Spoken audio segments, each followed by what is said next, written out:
sórí tó dẹ̀ ṣe yìí má tún lọ máa kẹ́wọ̀n sí rẹ lọ́nà o níbi tẹ̀dẹ̀ bá dé yóò ti tó o. I am very sure that is what is happening now. And with the pending case of defamation of character, Tomo Misu and everything, more very sure pé Sanchi to go to the advisors only yẹn pé evidence wà yapa pẹ̀lú gbogbo nǹkan tó ṣe. Evidence wà so kó lọ ọmọ tó ṣe fẹ́ lọ settle case yìí underground. So I am sure it is the fact that maybe Sanchitu has rebuffed or called them to order with this whole shenanigans. Don't show ye. Gbogbo, I think, I say, kiri kankan. What I'm saying, Sanchitu has done gbogbo nǹkan tẹ́ ẹ sọ yìí. They are not evidence tenable in the court of law. Bóyá Sanchitu ti jẹ́ kó yan pé gbogbo nǹkan tẹ́ ẹ sọ yìí kò sọ̀rọ̀ bẹ́ẹ̀. Àròsọ ni ẹ lè lọ sọ níwájú any judge kó gbà wọlé. Gbogbo nǹkan tẹ́ ẹ sọ rubbish ni. Hence, they want to continue the case. They want to continue their content. And what will they do? Than to come and scatter the reputation of Sanchitu, which is their pattern. Put it in the heads of their gullible followers that they need to get another lawyer so that those people will start contributing money again. Owó nǹkan tó ń wá nìyẹn. Owó tó ń lè rí yẹn òun ni problem wọn. That's what they are looking for. But Emma, Sherry, maybe Tabade yìí, anybody who need the èpè mọ́ o. Because by now, when the song gbogbo ìpè everybody ti share in the past like 1 or 2 years, ó ti mọ anybody tó jẹ́yàn èpè ti mọ already. Ẹ kàn jẹ́ ká jẹ́ kí gbogbo wọn kí ni máa manifest. Àwọn akọ́là ń ṣe wọ́n sẹ̀ náà. Àwọn sì yìí náà máa play record wọn fún wa, náà máa play tape wọn fún wa, náà máa sọ reason tó ṣe go wrong, náà yìí máa sọ everything. Now they've put Sanchitu to the wall. Sanchitu now is rebuffing their lies. Now he's still professional. Only be tomati man yẹn dé tó yẹ pé Sanchitu ò ní sọ̀rọ̀ fún rẹ̀. Ó máa rán yàn kan láti ṣe ń bẹ̀ láti wá sórí TikTok pé bó ṣe lọ lélẹ́yìí. Because nígbà tán tí Odùmọ̀ṣù fúnra ẹ̀, Odùmọ̀ṣù bọ́ sórí TikTok, ó lo èèyàn ṣòro jáde. Bóyá Sanchitu bóyá ọmọ aráyé lè lọ́wọ́ máa ní. Ẹjẹ́ àjọ máa wò lọ. But in this case, there is nothing anybody needs to do. For a fact, now you should know that Josie knows the truth from day one. He knows that Wumi is innocent. Ìjà tó fẹ́ bọ́ Wumi jà, kò lè rí jà yẹn jà mọ́ nsìn yìí. Torí ẹ̀ ló jẹ́ pé inú mi ń dùn fún gbogbo action Josie. We might be, kò yẹ kíkiri rí báyìí, kò yẹ kíkiri nǹkan, but tẹ bá kẹ́ fojú inú wò dáadáa, ẹ máa rí wípé ọwọ́ Josie, ìwọ Josie àtàwọn tí mú ẹ̀, òun náà fi lé Wumi, òun náà fi lé débi rí báyìí nsìn.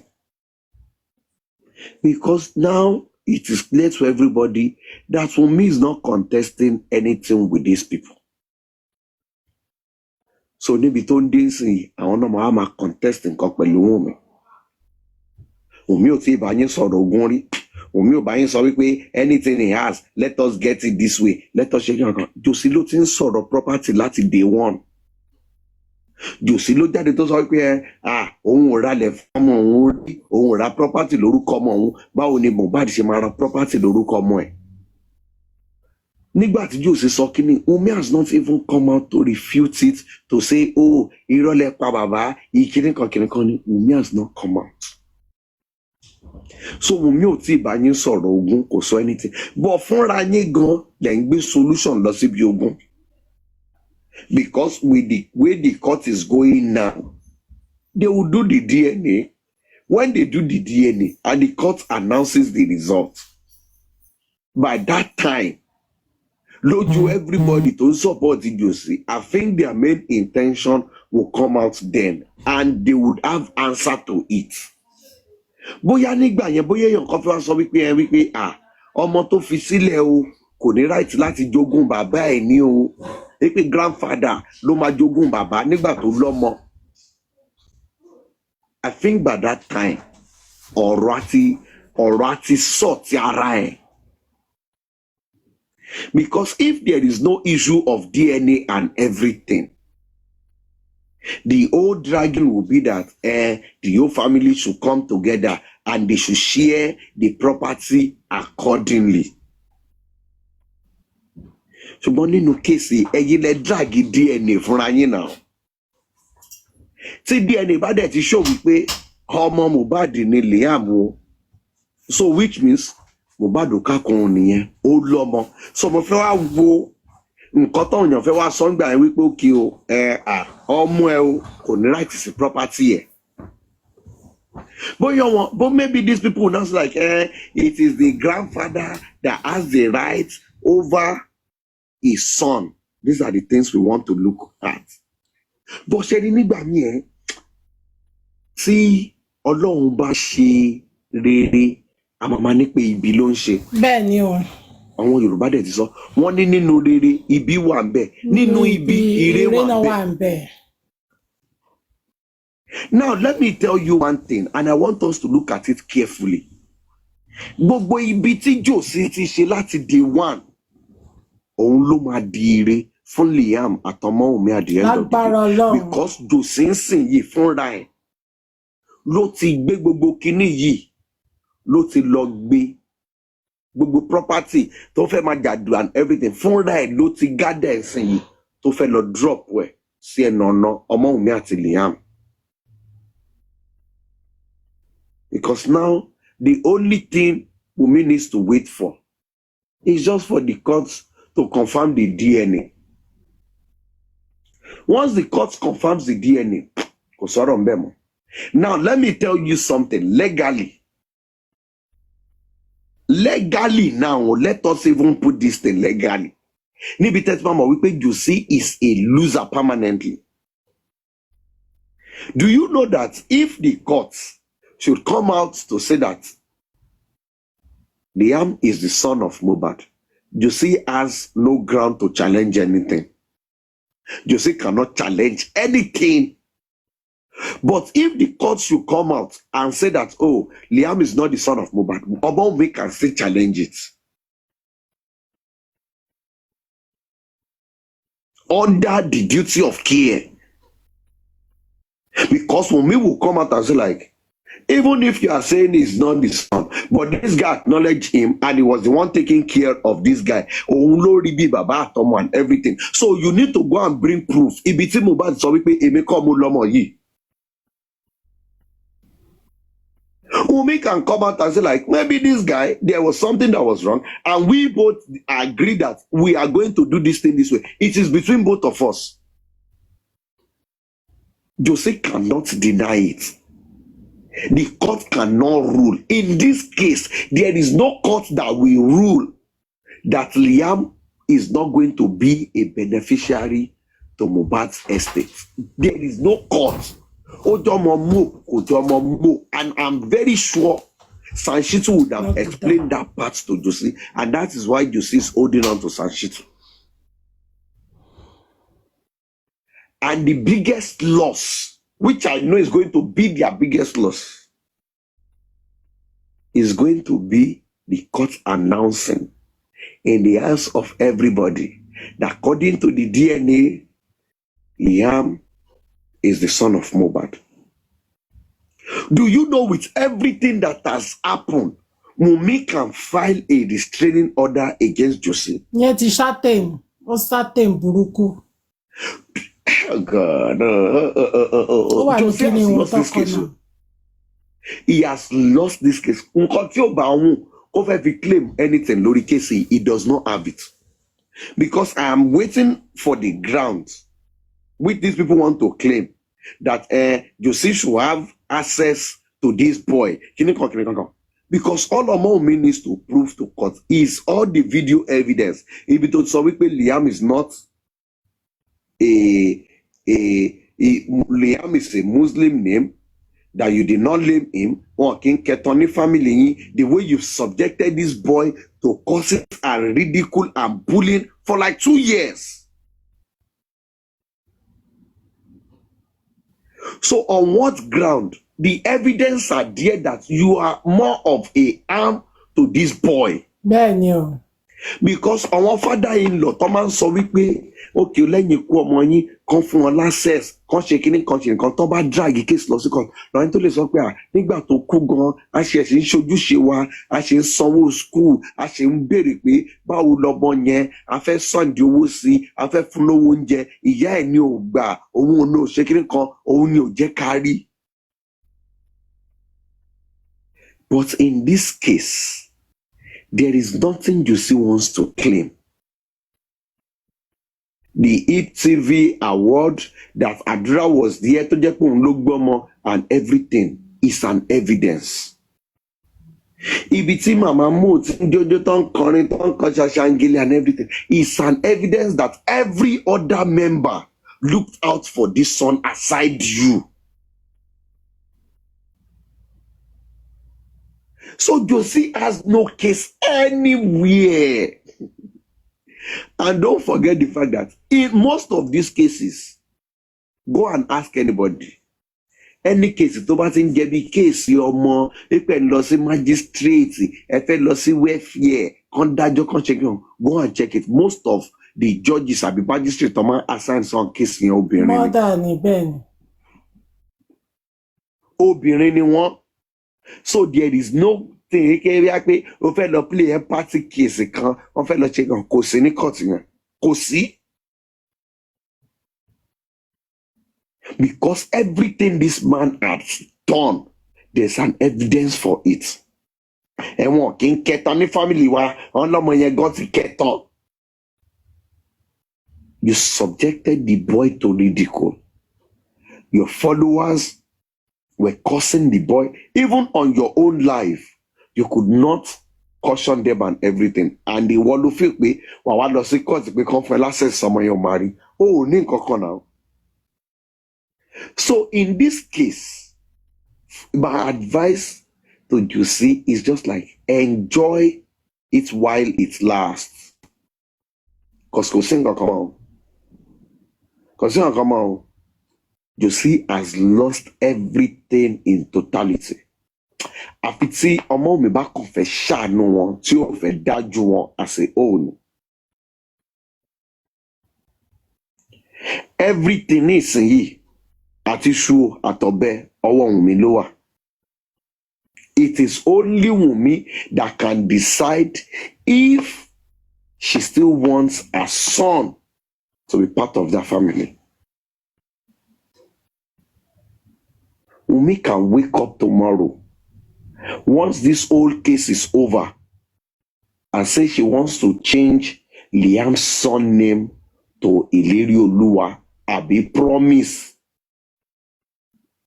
and remove this whole Aloba. Nobody can drag with her. Because as of today,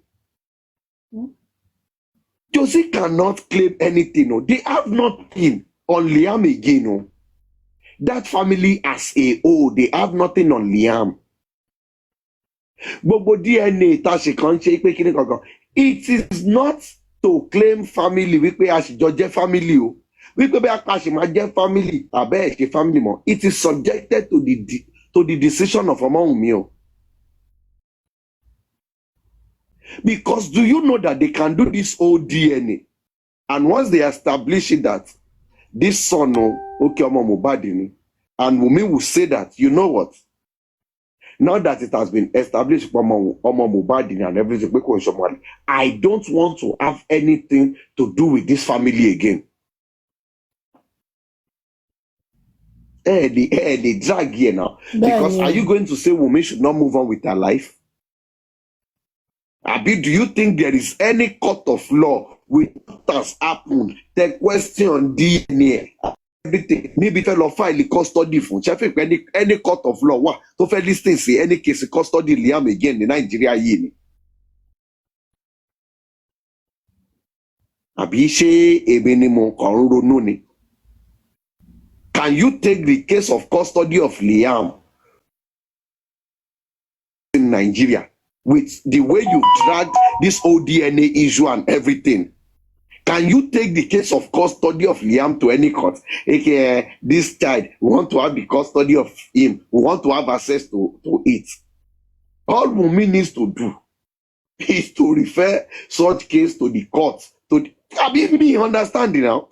Because when this girl was saying, I want everything to be done in the court, court, and everything. Do you think this girl was stupid? Sheffield we pay and everything. Don't suffer no anything tẹ́ bá fẹ́ ṣe ẹ jẹ́ ká lọ ṣe ní court. Ẹ jẹ́ kó wà recorded in court. Ẹ jẹ́ kí record yẹ one court. Do you think she doesn't know what she's doing? As of today, there is nobody, and I'm saying it, nobody, be it Iya Mohbad Adura or anybody in the Aloba family, that can lay claim to Liam. Liam is 100% property of Wumi. Only Yaya. Gbogbo advocate abẹ́lọ claim bóyá ọmọ wa ni àbí kò ń ṣọmọ. It's not in your duty. Ẹ máa bẹ̀ ni. Normal ẹni tó yẹ kán máa bẹ̀, ẹni tó yẹ kí family yẹn máa bẹ̀, kán máa fẹ́ lójú, kán máa kẹ́, kán máa gẹ̀, òun ni Wumi. Wípé jọ̀ọ́ ọgbọ̀n yìí ṣó yẹ kó ṣe, because Wumi did not come to you. Kò ń ṣe wípé nígbà tọmọ yín kú tán òun ni Wumi wá yọjú wípé ó wá fẹ́ wá claim property. Tẹ wá fi sí condition wípé ká tó lè gbẹ́ anything fún ẹ o. A lè láti mọ̀ pé lóòótọ́ o ọmọ yìí o bóyá ọmọ wa ni àbí kò ń ṣọmọ wa. That's not the situation at all. Josie came about this whole thing in a way whereby like the DNA is going to establish the cause of death. So if the DNA cannot establish cause of death, see DNA bá ti prove wípé, because in this whole case kò sọ̀rọ̀ pé DNA or no DNA, ìjọba ti ṣe investigation wọn, ọlọ́pàá ti ṣe investigation wọn, wọ́n ti wò wípé DNA or no DNA kò sí nǹkan kan tó ní í ṣe pẹ̀lú cause of death. DNA has nothing to do with the cause of death. So the whole DNA in 100 and totality has to do with Mohbad's estate and property. So tẹ́ bá dẹ̀ ti ṣe DNA tó ti show wípé Mohbad fọmọlẹ̀ láyé. Do you know that the priority, the number one person is his son?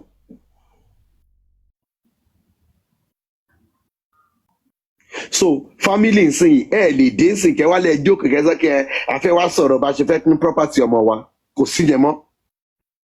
There is nothing about that again legally. According to the marriage tí wọ́n tún wá ṣe. Torí ẹ̀yìn àti mò ń wọ̀ wọn, torí ẹ̀yìn àti bá wọ̀ wọn yẹ dáàdì nígbà yẹn àti àwọn tó máa ń pariwo the marriage they did is a traditional marriage. It doesn't care. Okay, you think traditional marriage is not legal? Ní ìgbà tó bá di kíní lẹ máa mọ̀ wípé traditional marriage gangan kò sí nǹkan kan tó kan family nípa property. Àyà sọ́kẹ́ bàbá Mohbad àṣọ lórí ẹbí is going to be the one to share. To share what? Kí ló ń jẹ́ share? What are they sharing? Kí lẹ̀ ń pín? The late person lọ́mọ láyé. Àwọn ọmọ ẹ̀ ní. So ti rọrọ extended family lẹ́yìn tí ó kàn wíìlì tán wá lọ ń pín. Wọ́n á sọ́kẹ́ wọ́n wá pín o, ó wá kan èèyàn kan ní Portu school. Kò sí ẹ̀ mọ́. Àwọn ọmọ ẹ̀ tó wà láyé àwọn náà ní nǹkan. So now in this case, I'm looking for what Josie and his core followers are now going to hang on to. Nǹkan tó fẹ́ lé next, òun lè mí o mọ̀. Because this case is over. To some people it is just content. Àwọn èèyàn kan wọ́n sì fẹ́ jẹ́ kí kíní continue.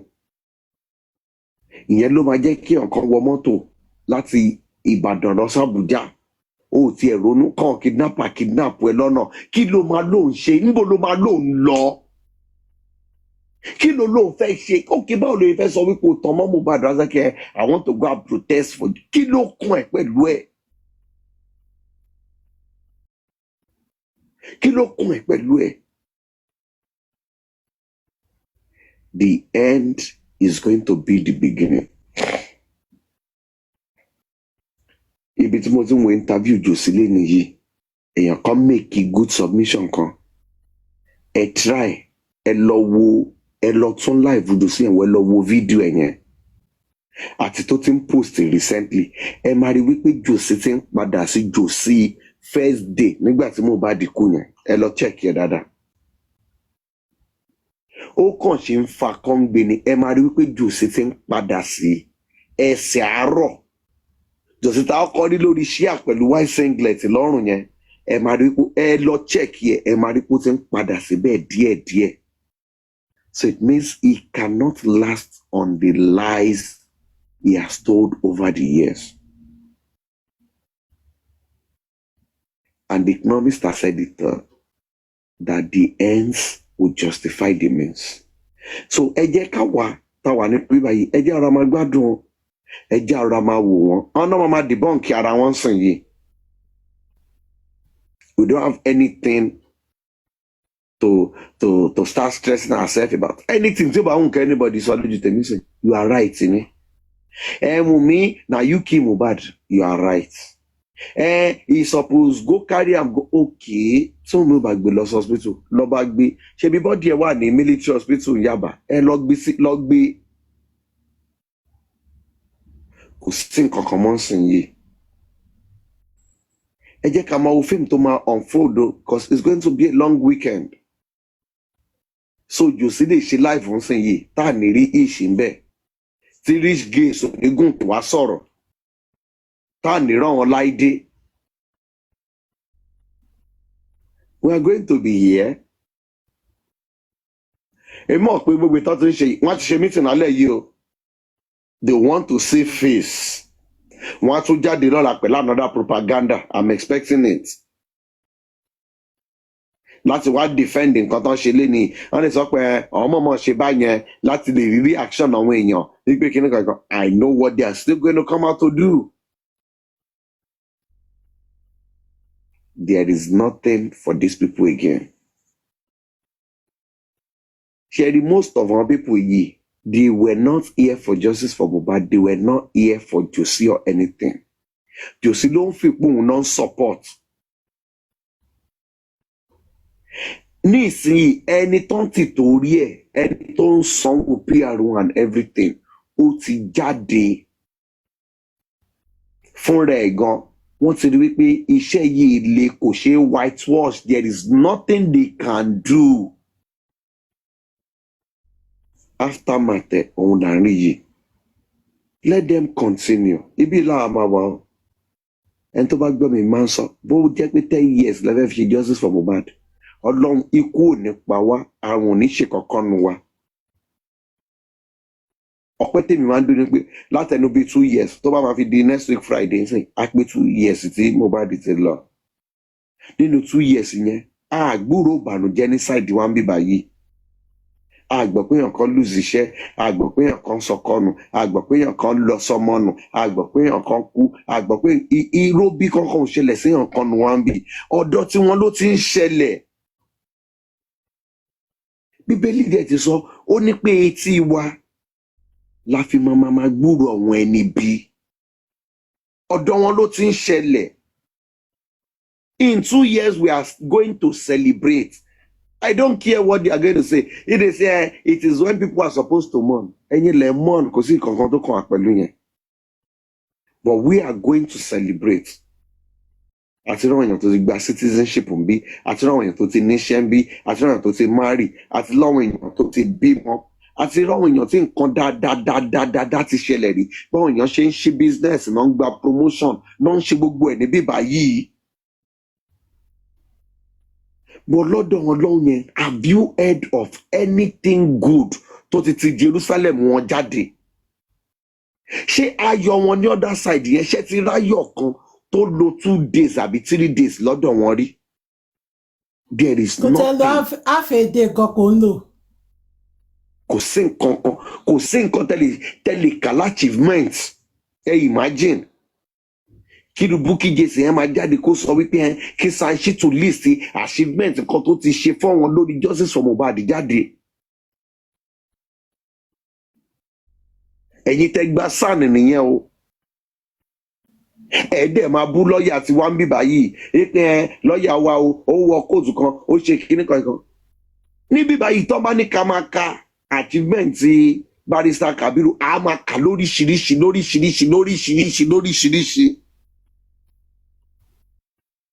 I've not seen for one day anybody come out to say that Barrister Kabiru yìí wọn ò mọṣẹ́ wọn ò mọ nǹkan tó ń ṣe ó compromise ó ṣe kíní kan.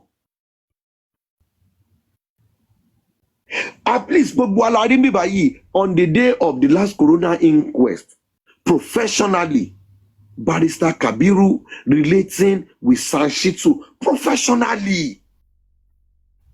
Kò sẹ́nibọ̀dì ní sáìdì wa tó wò pé lọ́ọ̀yà yẹn bó ti fẹ́ lọ gbàbọ̀dì lẹ́yìn bó ti fẹ́ lọ ṣe kàn no. Dàdá pé inú wọn ti bàjẹ́. Because níbi báyìí orí wa pé I feel wípé it is a professional relationship. Ṣùgbọ́n lọ́dọ̀ tí wọ́n irọ́ o. Nǹkan kan ò gbọ́dọ̀ ṣẹlẹ̀ o ò gbọ́dọ̀ kí anybody ẹ lò o ò gbọ́dọ̀ ṣe kinní kan níbo ló lè dé wọn dé sìn yìí. I'm just grateful for this side of the divide tabara wa. Ẹ jẹ́ a máa dúpẹ́ o. Láwa ta ṣòótọ́, láwa ta dúró tán, tá a rò wípé bí apá fẹ́ gboríyìn àbí pa fẹ́ make owó àbá fẹ́ ṣẹ́ anything níbẹ̀ tá dúró tán for no reason. Let us hail ourselves.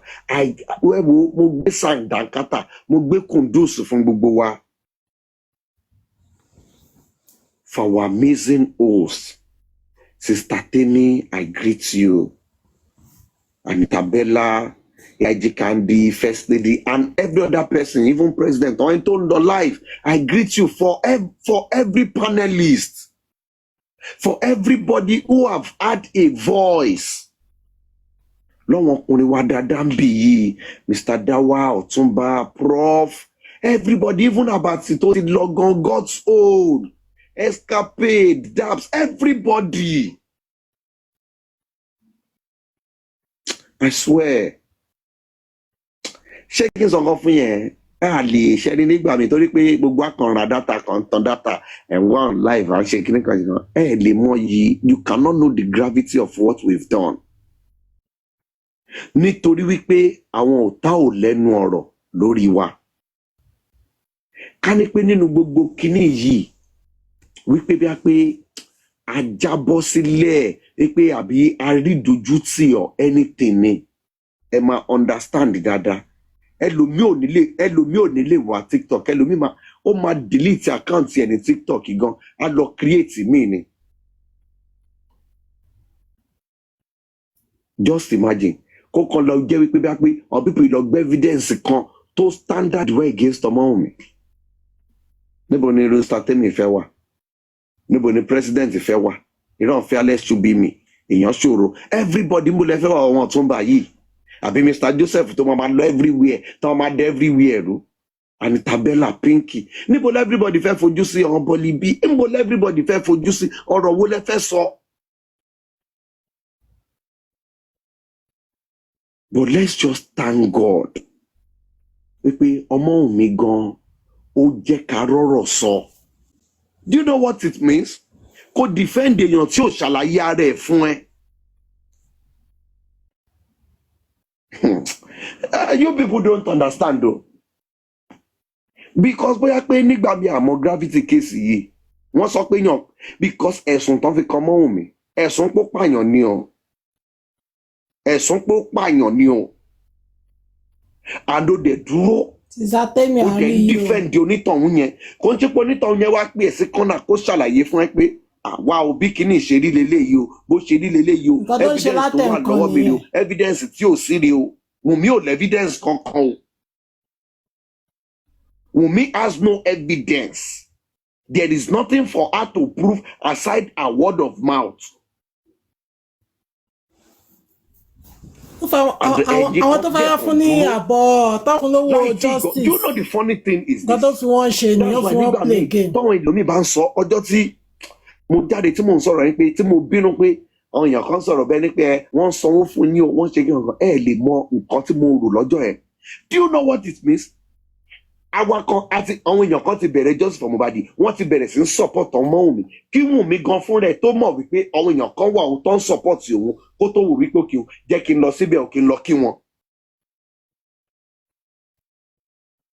Temi's platform ti wà àwọn èèyàn ti ń sọ̀rọ̀ lọ lórí online wọn gbọ́ Wùmí wọn mọ Wùmí rí wọn ṣe anything wọn reach out sí àwọn èèyàn kan dúró pé ẹ lè sọ pé èèyàn kan ló pọ̀ pẹ̀lú àìsàn evidence náà wọ́n dẹ̀ kàn dúró tì. No evidence kò ń jẹ́ bó prove anything fún yín èèyàn tán ló pààyàn ní ọ dẹ̀ ń dúró tí o dẹ̀ ń support ẹ lọ. Even a lawyer would not do what most of you, let me not put myself, most of you have done. Torí ẹ̀ nígbà míì lọ́kàn ara mi ti máa ń gbọ́ tẹ́lẹ̀ mi bá ń sọ̀rọ̀ pé wọ́n pé àwọn pípọ̀ yìí ò mọ iye ara wọn. Tó bá jẹ́ pé kóòtù ni wípé ẹlòmíì níbi tẹ́ bá dé nínú kéèsì and everything ẹlòmíì ni kò yẹ kẹ́ lọ lọ school yẹ kọ́kàn lọ fún yín ní gown àti wíìgì lọ́ọ̀yà ni. Because I've never seen people defending someone with their whole life, with everything they have. Kò dẹ̀ ń ṣe pé bí apónítọ̀ òun yẹn gbé evidence kan wá fún yín pé èmi kọ́ ni mo ṣe kíní yìí o ẹ wo proof pé èmi kan mo ṣe o ẹ dẹ̀ ń defend there with all your life, with everything. Ẹlòmíì wọ́n á gbọ́mọ ẹ̀ ṣe pé ẹ wò kẹ́ ẹ wo ló sàtẹ́nu. Wọ́n á post ọkọ ẹ̀ wọ́n á gbọ́mọ ẹ̀ ṣe pé wọ́n á gbé wrong narrative wọ́n á gbé kíní kan. Kò dẹ̀ dìbà wọn kò dìtà wọn. Next minute again they are still on live, they are still online talking about the same thing, defending the same thing. Èlò náà lè san fún èèyàn báyẹn. Èlò lè fẹ́ san fún èèyàn báyẹn. I just want us to congratulate ourselves. I just wish that pẹ̀lú gbogbo nǹkan èmi ò rí nǹkan kan tẹ́mi fẹ́ dìmú náà pípé yìí. I'm just waiting for this their shenanigans to go, and maybe I'll talk to host and we can just celebrate ourselves because mi lè tàn yín we have done well. Ẹ ti ṣe dáadáa o, and my prayer is ṣe rí dáadáa tẹ́ ti ṣe yìí ẹlòmíì nínú wa àwa kọ́ la máa jèrè ẹ̀ ó lè jọ ọmọ wa náà. Because sometimes I sit and ask myself máa wò wípé gbogbo nǹkan tí Wùmí ń jọ láàyè kò ń ṣe Wùmí nìkan. Bóyá àwọn òbí ẹ̀ gan ti ṣe dáadáa fún yàn kan rí, bóyá gan ti ṣe dáadáa fọ́mọ lọ́mọ tó jẹ́ wípé ẹ̀san ẹ̀ orí ẹ̀ òun ni Wùmí ló ń benefit yìí. Bẹ́ẹ̀ni. Because if you look at it kò ń ṣe bí a pé àwọn ìyá ẹ̀ wọ́n sọ̀rọ̀ àbí bàbá ẹ̀ kan ló ṣe kí nǹkan. It is not as if like bí a pé anybody supporting Wùmí is doing it because of téèyàn kan lè sọ pé torí pé bóyá ọ̀rọ̀ tí mọ́mí ẹ̀ sọ àbí tí dáàdi ẹ̀ sọ àbí tí sister ẹ̀ sọ. There is nobody. It is just that genuine love. Olúwa ni o. I don't know if you've listened to Wùmí speak. Wùmí gan fúnra ẹ̀ gan kò ń ṣe pé Wùmí gan mọ̀ ọ̀rọ̀ sọ báyẹn.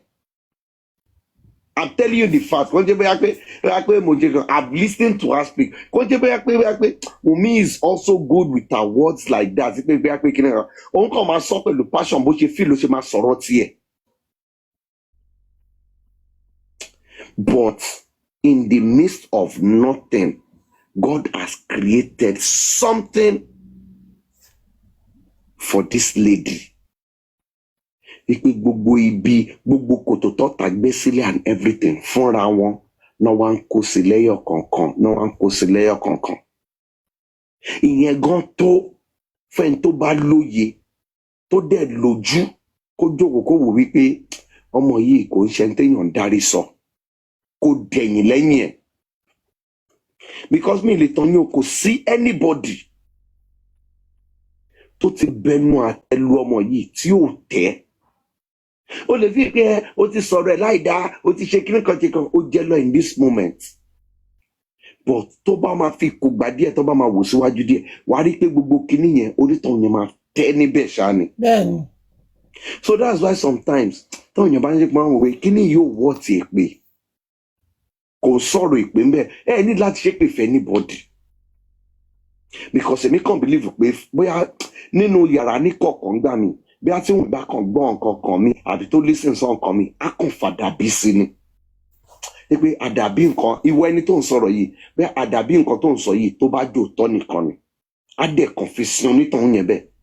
Because tẹ́ bá ní kẹjókòó ẹ wò dáadáa, ẹ jẹ́ ká wò dáadáa. Ṣé mi èèyàn tó ti ṣẹ̀sìn tó ti ṣẹlẹ́yà lórí cause of justice for Mohbad yìí ṣá? Ọ̀pọ̀ rẹ̀kẹ̀rẹ̀kẹ̀. Ṣé mi èèyàn ṣá? Ọ̀ṣẹ́kà. VDM made a name, made most of his popularity and fame through this whole justice for Mohbad. Kí ni nǹkan tó drag ẹ̀ wálẹ̀? This same justice for Mohbad. So finally, once more, I just want to congratulate everybody, especially our hosts. Àtọkọ wọn kan tiẹ̀ fi léyìí lẹ̀, because kéèyàn tan platform lẹ̀ listening to kíni ìgbà míì I'm very sure nígbà tí platform bá lọ wọ́n sáré pé wọn hello host platform ti kú wọ́n ṣe jọ, and she has been consistent for close to 2 years. It's not easy.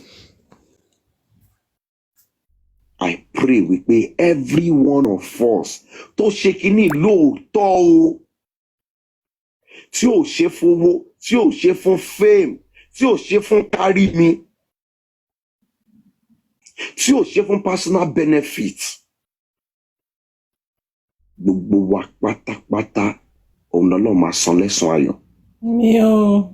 Because when I listen to some certain things, now you're about some kind of tell me picking it up in my head, I'll just shake it.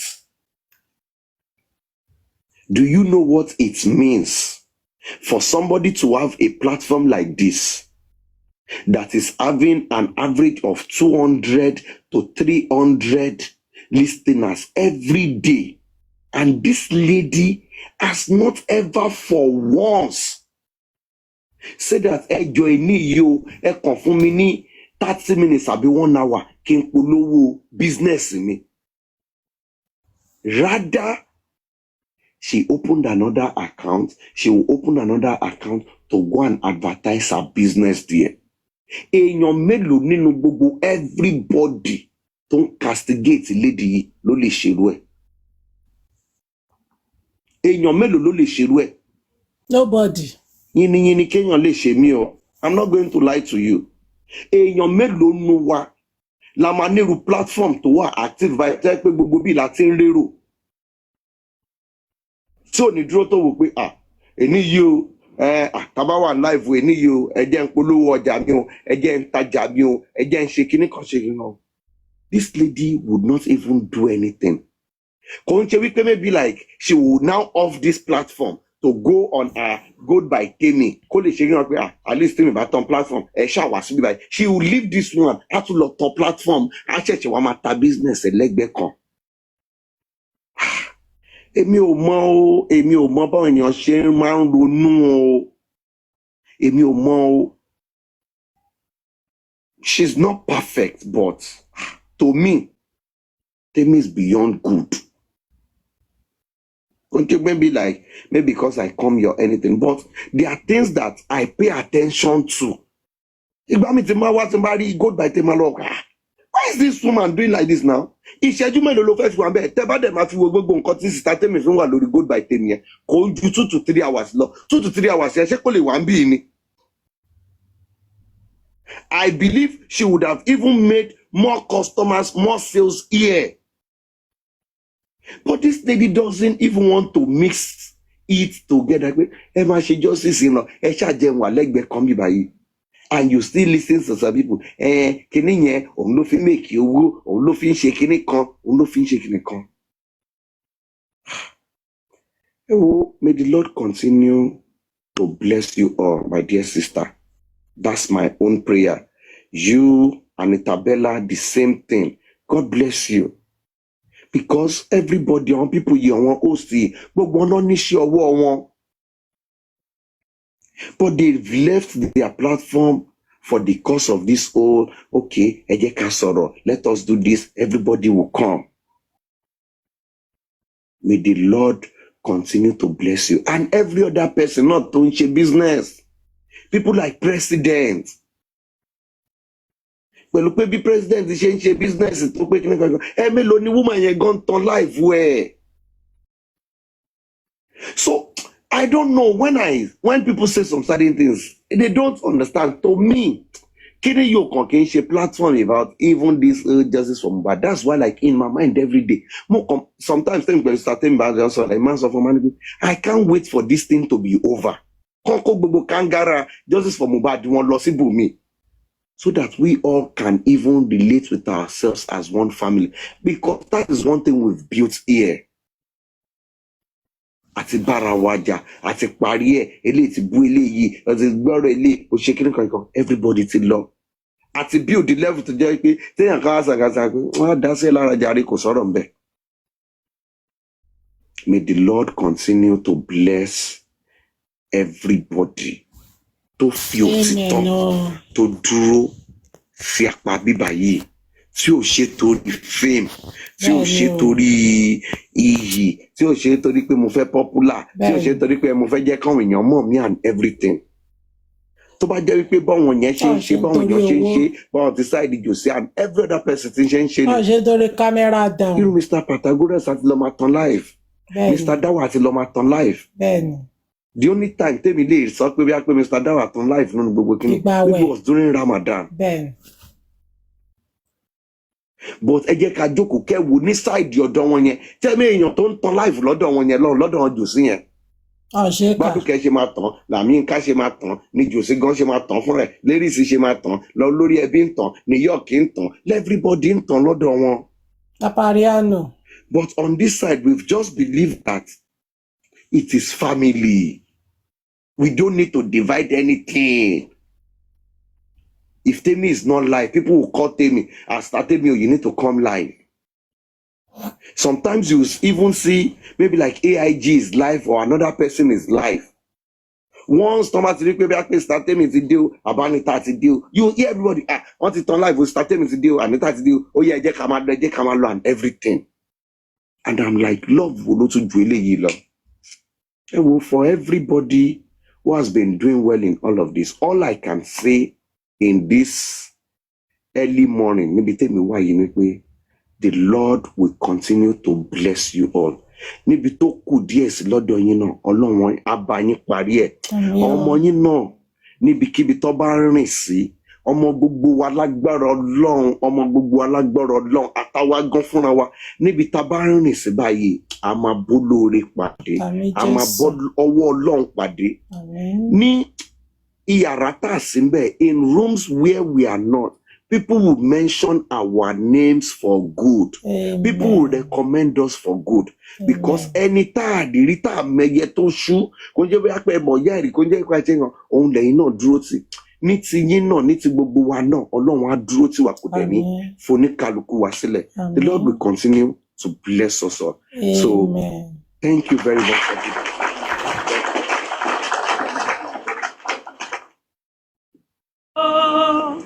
Ìmọ̀kímọ̀ kò máa gbọ́dọ̀ jọ, ètekéte kò lè dúró. Ẹnikẹ́ni tó bá dẹrù ọ̀rọ̀ ni ó forí ara rẹ̀ gbé, torí Olúwa làwa bá dúró.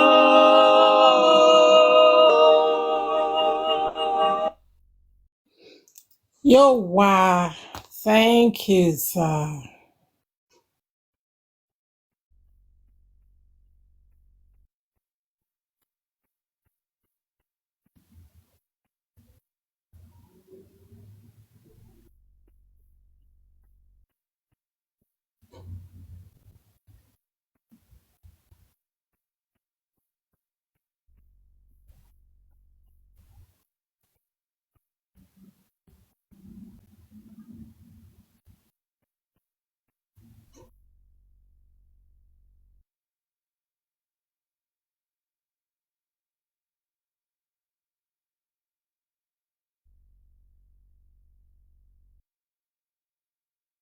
gbogbo ẹ̀ṣẹ̀ wa dákẹ́ báyìí bí òkú jòsí bámi ènìyàn burú bámi ènìyàn burú sọ́dọ̀ mi ni bí òkú fada yín lọ.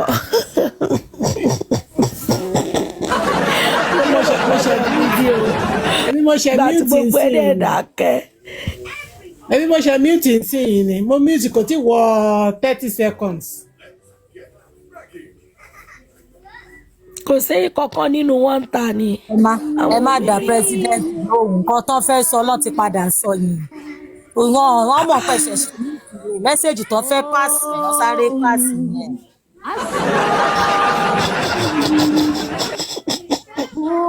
èmi ò ṣáà láìkí gbogbo nǹkan báyìí.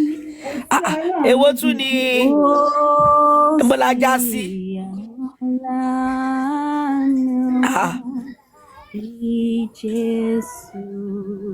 ènìyàn burúkú ló ṣẹlẹ̀.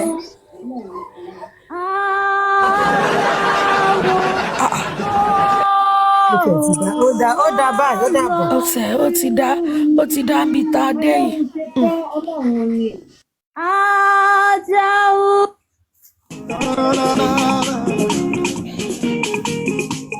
wọ́n kó làwọn jọ lọ́nà kan sà bàbá mi ò fẹ́ ibi fún wọn wọ́n kó làwọn jọ púpọ̀ púpọ̀ olúwa sọ ara wọ́n sì túká ará ilé mi wọ́n wà níbẹ̀ gbogbo wọn lọ́fẹ̀ẹ́ jẹ̀wẹ̀ lọ́kọ̀ọ̀kan torí mo ní bàbá kan tí ó ta bẹ̀rẹ̀ òun làbí àmọ́ tó gbà ọlọ́run bàbá lọ́la èmi gbà kí iṣẹ́ ọwọ́ rẹ̀ ọlọ́run bàbá jíde èmi gbà lọ́wọ́ iṣẹ́ rẹ̀ ọlọ́run 1930 lẹ́sẹ̀kẹsẹ̀ ni wọ́n ṣe yáàdù èmi táyé mi ìtọ́lọ́run ò jẹ́ ó yẹ kí ó fún bàbá ọ̀rọ̀ rẹ̀ wípé wọ́n á ṣe bí ṣùgbọ́n wọn ò lè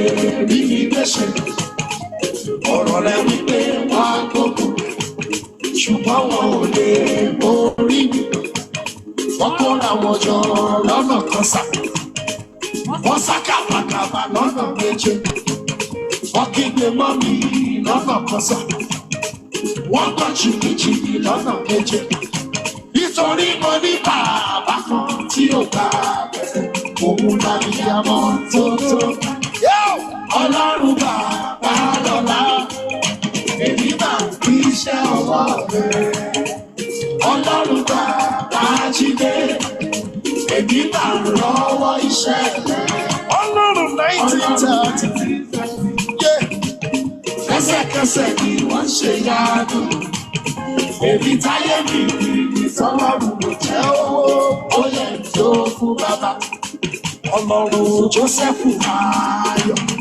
bàbá lọ́la fún iṣẹ́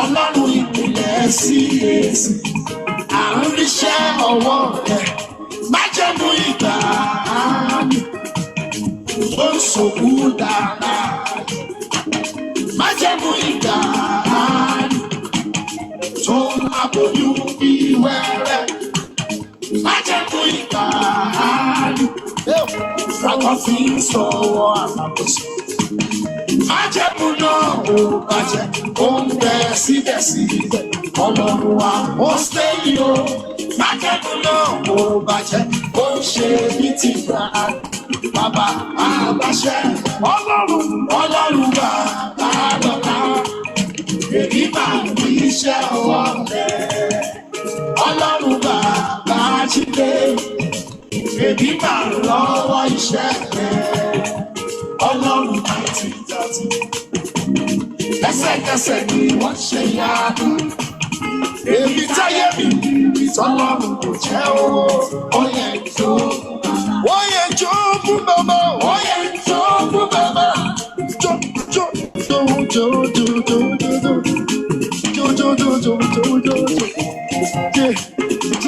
jó jó jó wọ́n yẹ jó fún bàbá wọ́n yẹ jó fún bàbá.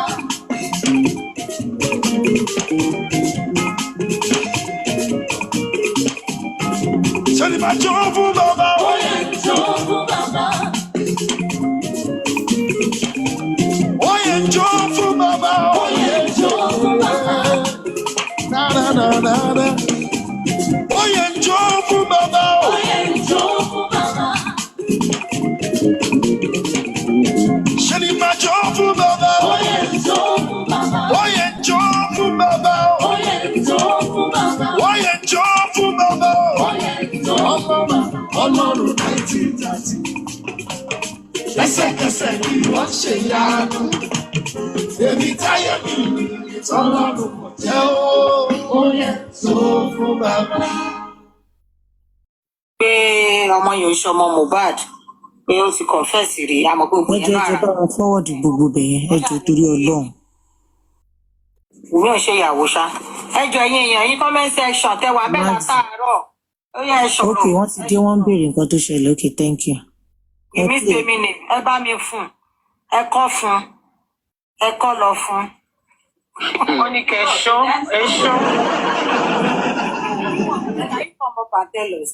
They bá more full details because me I was in and out but I heard them talking about it pé kò ṣe ìyàwó pé sókò lọ yọ orúkọ yẹn kúrò. Wọ́n jẹ́ tún mo tún mọ̀ pọ́n tún sọ̀rọ̀ nípa pé bí akọ́ fẹ́ gbé body travel àbí nǹkan fún DNA. Wọ́n tún ní kí ló dé tí Wùmí ò contest. Ẹjọ́ ṣé lórí ká ṣe DNA àti DNA yìí náà ló kó sí gbogbo wàhálà. Bí wọ́n máa bọ̀ ló fẹ́ bá bọ̀ ló lẹ́yìn náà fẹ́ ṣe DNA. Wọ́n fún wa update ẹjọ́ ẹjọ́ àti ẹ̀ ní sùúrù o ẹbí mo ṣe wà ipò tiẹ̀ tí onímì ṣe ìṣe bákan so wọ́n ní bóyá kan tún gbé body lọ sí kan fly body out pé because wọn ò trust anybody ọ̀rọ̀ àkọ́tí wọn ń sọ̀rọ̀ bóyá kan lo body kan lo baba Mohbad.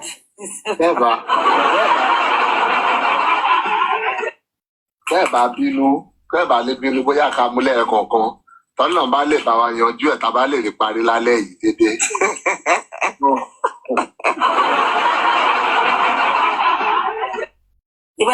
Àwọn tún sọ ọ́ ní jòsí ló yẹ kó lò ó tó ẹ̀kọ́ ní dandan Mohbad ọ́ ní jòsí gangan ló yẹ kó lò. Mo tiẹ̀ wà. Wọ́n tún ní wáyé tí Wùmí ò contest pé kò yẹ kó agree wọ́n fẹ́ lọ ṣe ìgbà tí bàbá competition wọ́n fẹ́ lọ ṣe ní abroad pé Wùmí wá sọ pé òun ti gbà wọ́n ní kò yẹ kó sọ pé òun ti gbà. Mo tún máa sọ bẹ́ẹ̀. Gbogbo ẹ̀ láti ẹ̀ máa touch lẹ́ẹ̀kọ̀ọ̀kan èyí tí mo wà like very interested in ni ọ̀rọ̀ ó jẹ́ ìyàwó kò ṣe ìyàwó. Ẹjọ́ ta ló mọ ibi tó ti bẹ̀rẹ̀ ibi tó sọ dé nǹkan tí wọ́n sọ débẹ̀ ní pé bóyá girlfriend ni àbí nǹkan kan bẹ́ẹ̀ yẹn. Wọ́n tó ṣe é pé Ọ́ọ̀kì ló sọ pé wọ́n gbà ní ó ka ọ̀dà kan láwọn gbà tí mi mọ ibi tó ti rí pé between Joseph Aloba and Ọmọwùmí Cynthia Aloba gbogbo àìbò ṣe máa lo Aloba pé ṣe àbí lọ́ọ̀yà bàbá ló ṣe mistake ni tàbí wọ́n kàn fojú fò ní ẹgbẹ́ wà lóṣù máa jẹ́ Aloba ibi tí yẹn ti bẹ̀rẹ̀ nìyẹn. Ok, wọ́n ka ọ́dà kan àbí wọ́n ka nǹkan tó gbà ń pé is between láàbí sọ pé kò yọ orúkọ kan. Wùmí wọ́n gba order kan which was stated that between Wùmí, Aloba àti Josi. Probably a letter from Wùmí or something or so wọ́n kà á àwọn wá ń sọ pé why tí Wùmí fi máa lo Aloba. Iná ló ń jó wọn lábẹ́ aṣọ tí iná bá dẹ̀ ti ń jó bẹ́ẹ̀ wọ́n ní tí iná bá jó lóko màjàlá mọ́ àbí bàálẹ̀ ẹ máa ń sọ iná ló ń jó wọn lábẹ́ aṣọ and thank God they are the one coming out láti wá ké síta most of the time before we say things or before we go deeper into some things. Tá bá ti rí pé wọ́n ti nà wọ́n débì kan ni tó ti ké síta that's where we now say okay ẹ má blame wọn fún ẹkún tó ń sún wọn àwọn náà tó dá sí wọn lábẹ́ ni ó fa àwọn ẹkún yìí o I'm sure most of you would have seen Kilotin Porukwe. Màmá tó ń rùdí kiri lẹ̀ ní Ìkẹjà àti bàbá oníṣùt ní èní. So what they went to do, remember there's this ongoing suit between Wumi and Joseph Aloba on defamation. So I believe that's where all this is coming from. Oh, girlfriend, girlfriend, Koma Loruko. That is an ekoti, if you've been wondering, because a whole lot of issues are on ground. DNA issue is a separate issue. Yeah, on the latest is lower. We're still monitoring the situation with them. And the other issue of, what's it called? Defamation. That one is also there. And ekoti Ogbejo Sijade. Early in the morning, then in a Tokosi suit. So apparently, he went to the court to file his own statement of defense. So I will try and break it down to see so that everybody can understand what I'm saying. Imalo jargons too much. So Wumi is saying, "Oh, you have defended me with so and so statement." With so and so action on so date. And when you file this kind of suit, you will state everything like your claim, like meaning this and this and this are what happened. This is me, I am this, I am this, I am that.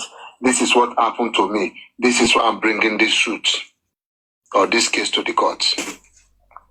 So all that Josie did, I believe, I don't know if we read it out the other time, but I'm sure people who have been with us, following us, they know we talked about the defamation suit with Joseph Aloba. So, among me file that claim, you call it statement of claim. You attach it to the issue, the suit, and everything. That statement of claim, it's like more like an affidavit. Also that all these things I have said here, they are the truth to the best of my knowledge. This is what happened. This is my claim. These are my issues. And once the suit has been received by the registrar, they will process file it. They have to serve the respondents, which is Joseph Aloba. We served him and we told, and we said it here too. When he was served, when he was running about, he even left home at a point in time, trying to avoid the service. But then we got an order for substituted service on him. So the service was sent to his phone number, was pasted.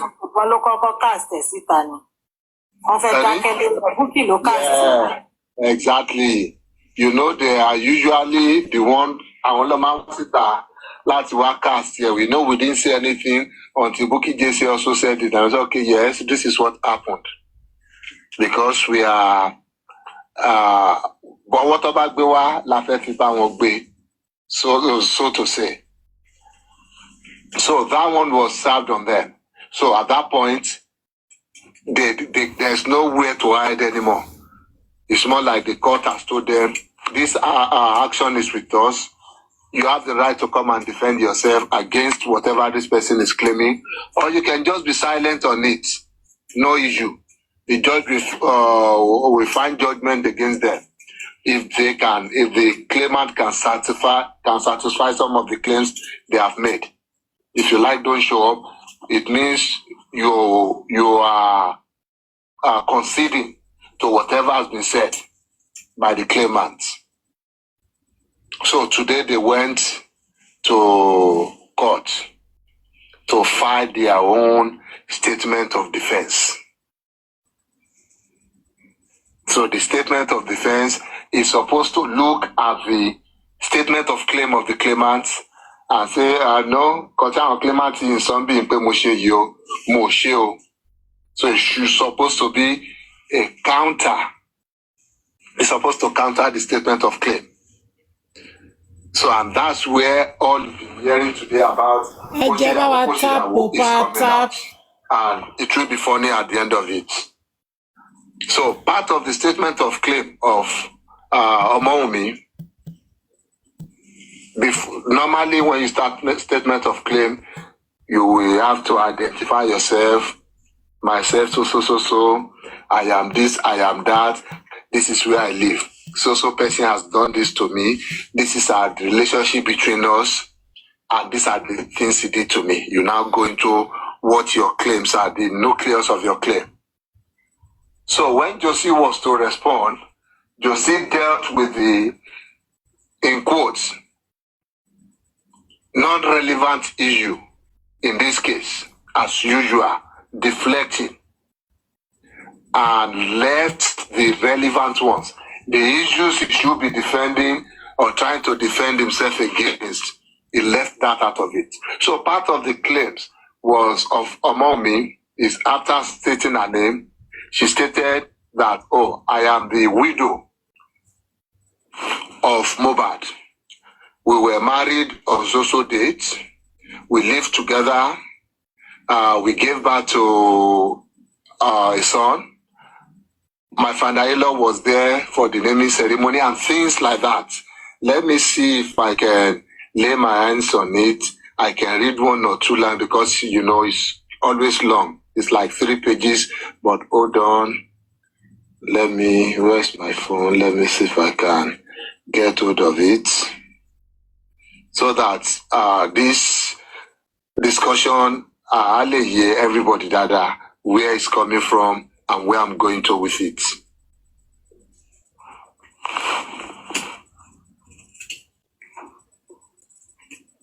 Okay.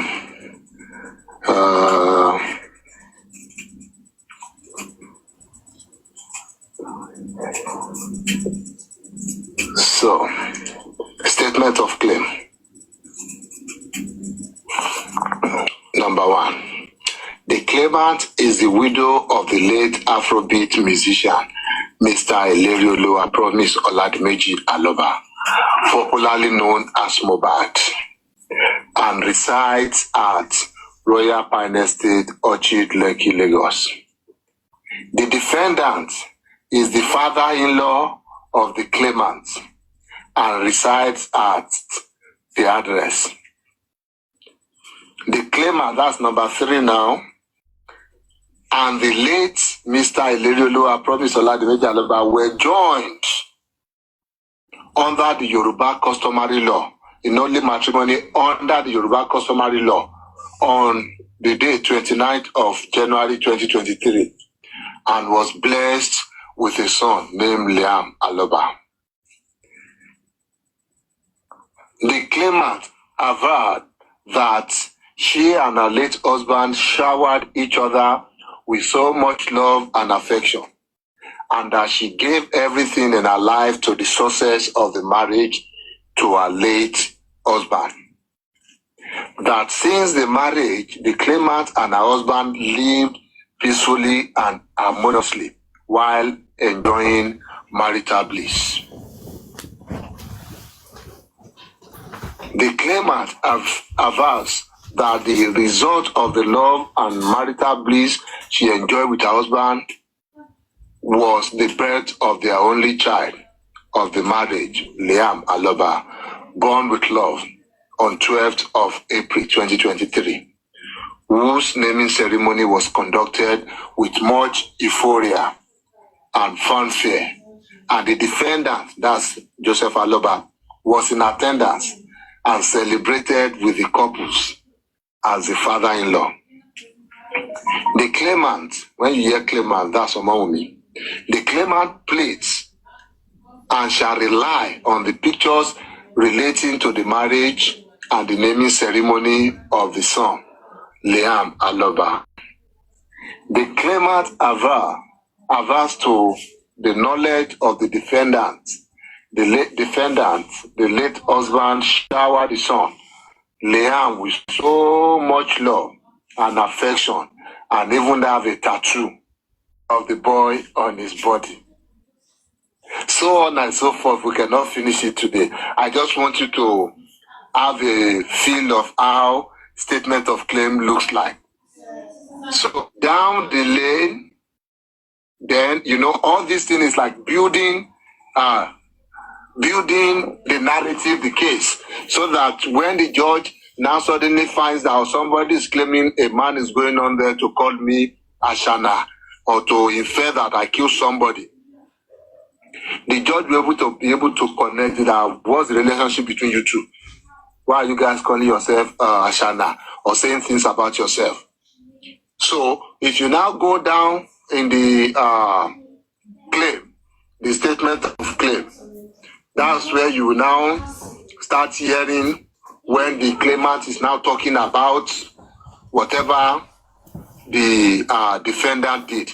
So under the statement of claim 13, the number 13 said the claimant averse on 14th of January 2025, the defendant granted an interview conducted by Mr. Lil Gaga, broadcasted in Mr. Lil Gaga YouTube channel and disseminated worldwide, wherein he slandered and defamed when he stated as follows, in quotes, "It was concubines that killed Mohbad with collaboration with the wife. It was the male lovers that Cynthia was bringing to her husband's house that killed my son. It was the male concubine of my son's wife that killed Mohbad," quote close. Knowing fully well to be false, the claimant shall, at the trial of this case, rely on the video of the interview. So, the particulars of the information, whatever the man has said there, which we quoted, these are the things he amounted to. All these things are still in the statement of claim. The defamatory statement is an imputation of unjustly to the claimant, who was a married woman. The statement implies that the claimant is a woman of easy virtue and who keeps several concubines despite being married to the husband. The statement implies that the claimant is an adulterous woman and commits adultery while being married to her late husband. That the statement implies that the claimant was responsible for the death of her husband. That the defendant made the statement knowing it to be false. That the statement caused the claimant to be ridiculed, shunned, and bring opprobrium by every right-thinking member of the society, who now sees the claimant as a murderer and a woman of easy virtue. So I think it's enough. We're not going to leave here tonight if we continue. So that is the bone of contention. So basically, you build up the story, the issue, the event of how it started, how they got to know each other. That's the deceased and the claimant here. The relationship between the claimant and the defendant being the father-in-law. What the defendant now said, the implication of what he said, the consequences of what he said, the effect on the claimant. So that's everything you have here. So all these things, the main issue here is what Joseph Aloba is supposed to come up and counter in his statement of defense. That, no, I didn't grant any interview, I didn't do anything. But instead, what he came with was, my son did not marry Mr. Pythagoras Emabino. Shelly, this is something that I say in what you just read for us, right? And whatever claim they are claiming all it. These people, I don't know who's Joseph's advisors are. I don't know the lawyer that helped me with, whatever this this thing that was given to him per month. I don't know why they had to. I don't know if it was his own knowledge or all those stupid critical thinkers that they don't think. I don't know why they name themselves because they don't think. That name thing is just it's not even relevant. Why is it that one? Why is it that that's the one they are holding on to or making as if it's a claim? The main thing that is supposed to talk about, the main thing that is supposed to try and defend himself from, the main thing that he was supposed to like, okay, this is it, I said this or I did not say it or we should go. They are not. And this is how these people, this is how they keep pushing Josie. But Joseph Aloba does not have the common sense to sit down and think. If it is not even relevant, is this how shallow how people should man thinking? The name is not even nothing out of it. It's nothing out of Bobo. You're claiming that somebody's concubine hide your son. You are not seeing that as a big allegation. You are not seeing that as something that you have to defend yourself against. But the only thing you can talk about is the name. I love it. Imagine it's just so annoying. That would have really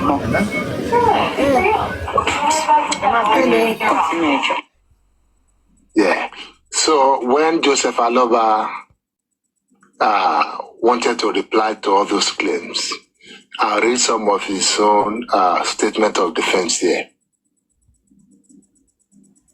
So all he can say is that save and accept as hearing after expressly admitted, the defendant denies each and every allegation of fact contained in the statement of claim, as if same were hearing set out and as if same were hearing set out.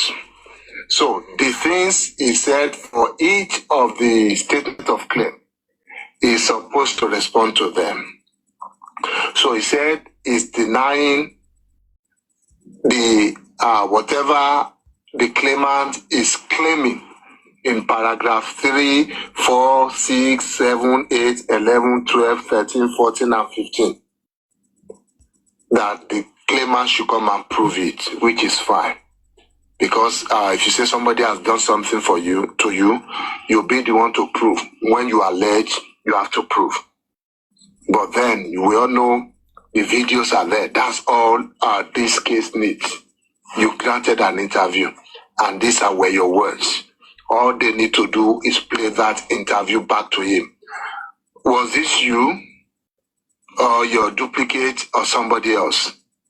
So the proof now goes back to him to deny that that video, he didn't make it, or he didn't grant that interview. But then, let's continue. So, on the second defense, he now said, the defendant, that's Joseph Aloba, vehemently denies paragraph 3 of the statement of claim that the claimant was married to his son. Ileri Oluwa promise Aloba aka Mubad under Yoruba native law and custom or any law at all. He further stated that what took place on the 29th day of January 2023 was introduction of the families of the intended couple. So, this is where whatever you're hearing today, this is the particular place is coming from. So, from everything that has been said, the issue, and don't forget the same way they operate, their mode of operation. They run away from the fact of the case. If a case is about defamation,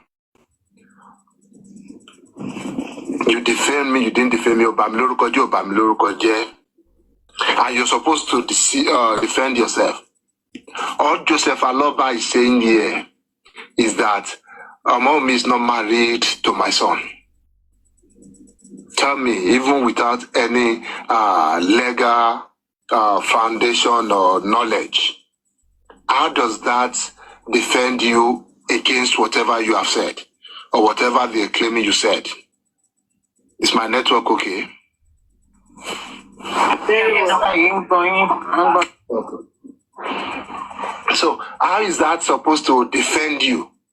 If somebody has given an instance that you granted an interview with Lil Gaga on social date, the interview is there on YouTube, and these are what you said, in quoted, not like they reframed it, what you said exactly.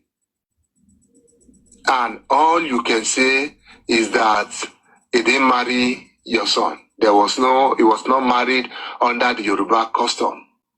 And he went further. He said, the defendant maintains that there was no valid, I can't say this word, there's a stamp of it. There's no valid, let me see, marriage between his son and the claimant. His attendance of the naming ceremony notwithstanding, meaning he accepted that he went to the naming ceremony. But then there was no valid marriage. We'll come back to it. We'll come back to what makes a marriage valid or not. Even though that's not the crux of this matter. The crux of this matter is about defamation. It's not about whether you are married or you're not married. But you know, when there's nowhere to run to anymore, you pick whatever issues you can magnify and you start talking about that one. Hoping that everybody will be stupid and forget about the main issue at hand. But we'll come back to that. So he went further. He said the defendant admits paragraph 7 of the statement of claim only to the extent. So in that paragraph 7, let me jog our memory so that you can see where it's coming from and what it's saying. Paragraph 7. Let me see what is there. 7. Okay. The claimant avers that the result of the love and marital bliss he enjoyed with her husband was the birth of the only child of the marriage, Liam Aloba, born with love on the 12th of April 2023, whose naming ceremony was conducted with much euphoria and fanfare, and the defendant, that's Joseph Aloba, was in attendance and celebrated with the couples as the father-in-law. So the claimant avers that, to the knowledge of the defendant, the late husband showered the son Liam with so much love and affection and even had a tattoo of the boy on his body. Let me explain there. What that means, what she's saying there is that because they were both in love and they were enjoying their marriage, that's why they are able to give birth to Liam. That they both love, and they even celebrated the naming ceremony with so much fanfare. We can see it from the way Josie was dancing. You can know how many bakus he must have taken that day.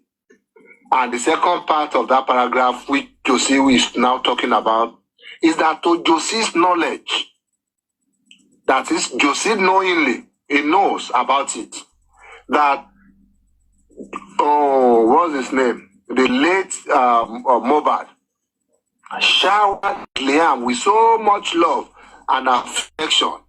He even had a tattoo of Liam on his body. Listen to what Josie will say about that now. So Josie is now saying he's admitting that paragraph 7 only to the extent that Promise Oladimeji Aloba bore a tattoo on his body. That whatever that was said in that statement, or like Karamo, Bimo, or show for Moye, or was in the ceremony, I want to do, The only thing he's accepting in that statement is that Promise Oladimeji Aloba bore a tattoo on his body, but now he's now saying he's not in the position to ascertain whose image the said tattoo represents.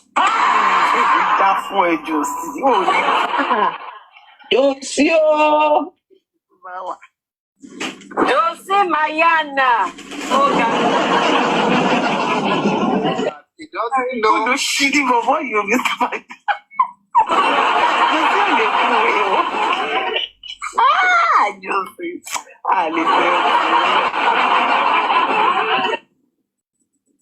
So that he doesn't know whether the older brother image, that's the Egbon Mobile Togbewa. There's nothing like that.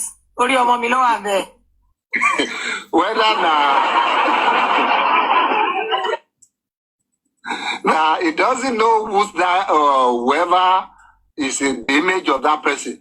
That yes, he knows Mohbad has a tattoo of somebody on his body, but he no care. He doesn't know who the person is. He cannot tell him that Liam is here.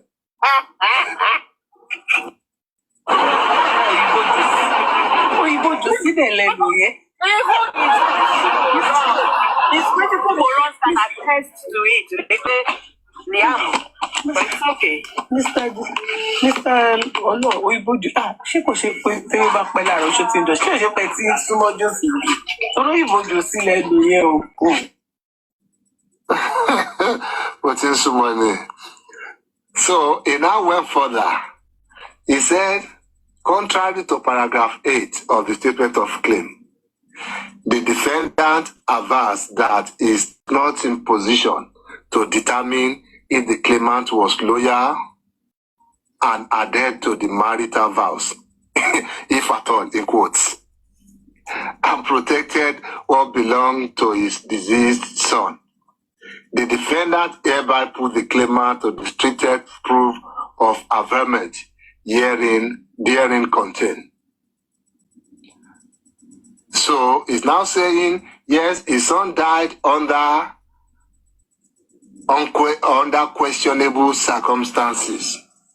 He's agreeing to whatever was written in paragraph 9 and 10. So, paragraph 11. Paragraph 11. So, contrary to paragraph 11 of the statement of claim, let me go and read what you have in paragraph 11 of the statement of claim so that we can compare to what you see saying here. Paragraph 11.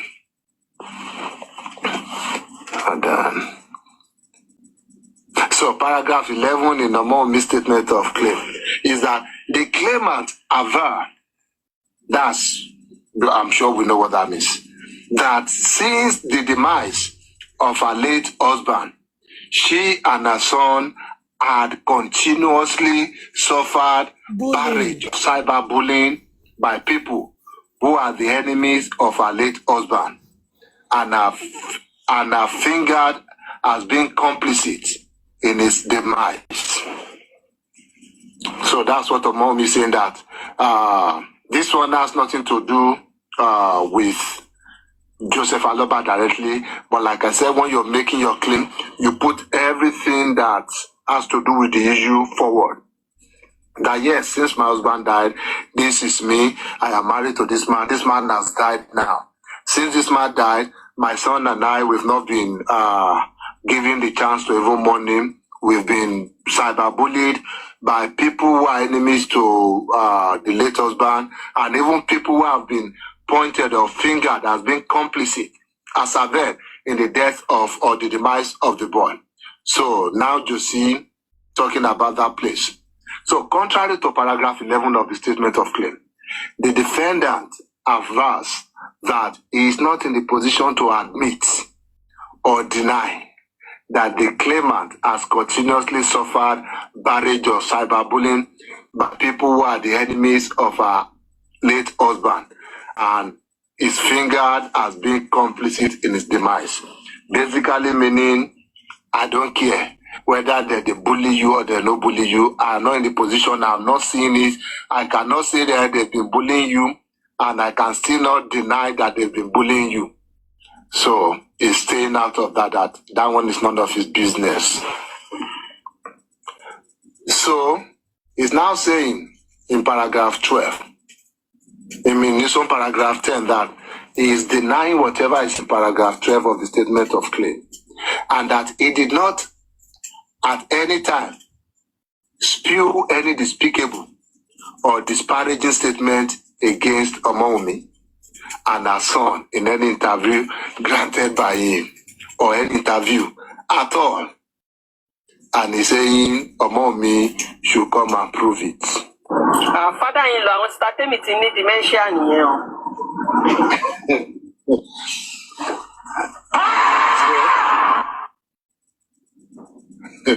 So he now went further. He said he admits that yes, he had an interview with Mr. Lil Gaga that was broadcasted on his YouTube channel, but he is vehemently denying that he said anything slanderous or anything defamatory against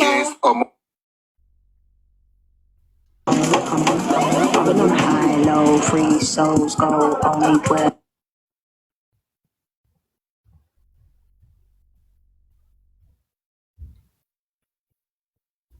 Keep it up. I appreciate you. Come on your life too. It's all right. Thank you, sir. Thank you. All right, so Mr. PRO ti wá ni. The problem at what there. Mr. Samenja, let me call his number for you. Are you close to? Let me take my hotline. All right, say. Meanwhile, others can. Amina, sorry, you are a hairstylist. Yeah. Yeah, I do. You see how women are. Fine, business is still going on. You have to work hard. You know, it's not like the ones they are kidnapping. So all I pray for that God will give the power to police, and the government should also help so that they can add more security, like maybe army. Where are you calling from? Are you in Germany? No. France. All right, so we'll communicate. Check my post. Then pick my number, PROFCT. I'm the one at the bottom. So you send me a WhatsApp. If there's anything you need, I can help you, advise you how to respond to police. Thank you very much. Keep it up. I love you. Keep doing the Thank good you. job. Thank you. Just have patience. Oh, thank you very much. Mr. Pasma, have you, Mr. Samenja? Yeah, I've wrote the code number. So I'm going to call the numbers for you now. Okay, call it. I've just wrote the code number plus 234. Yes, plus 234 803 636. 636. Yes. 53531. I'll take it again. Plus 234 803 636 3531.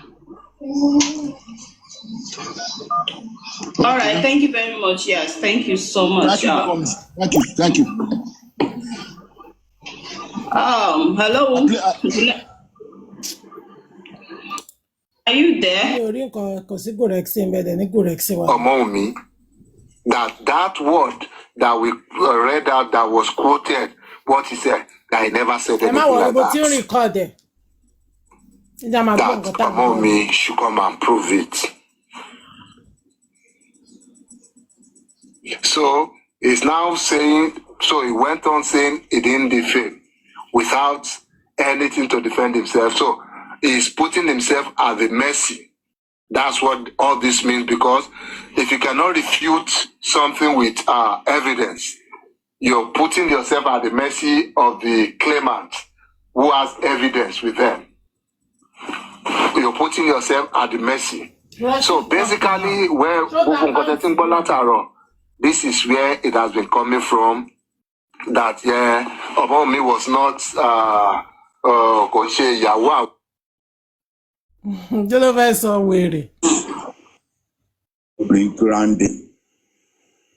rebranding in the sense that our belief, our relationship, and our discovery over the years with Nigerian police has not been palatable.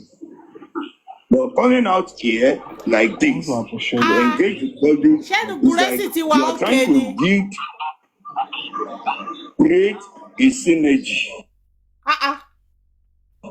between the public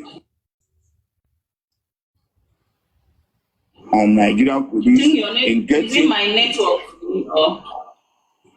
I think it's your network. Are you okay with me now? Yeah.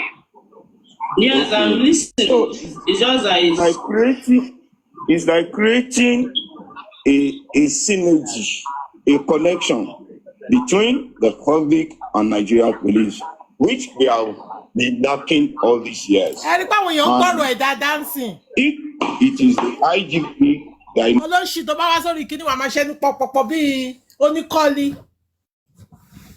initiated the move, I think it deserves a lot of accolades, no matter what the situation is.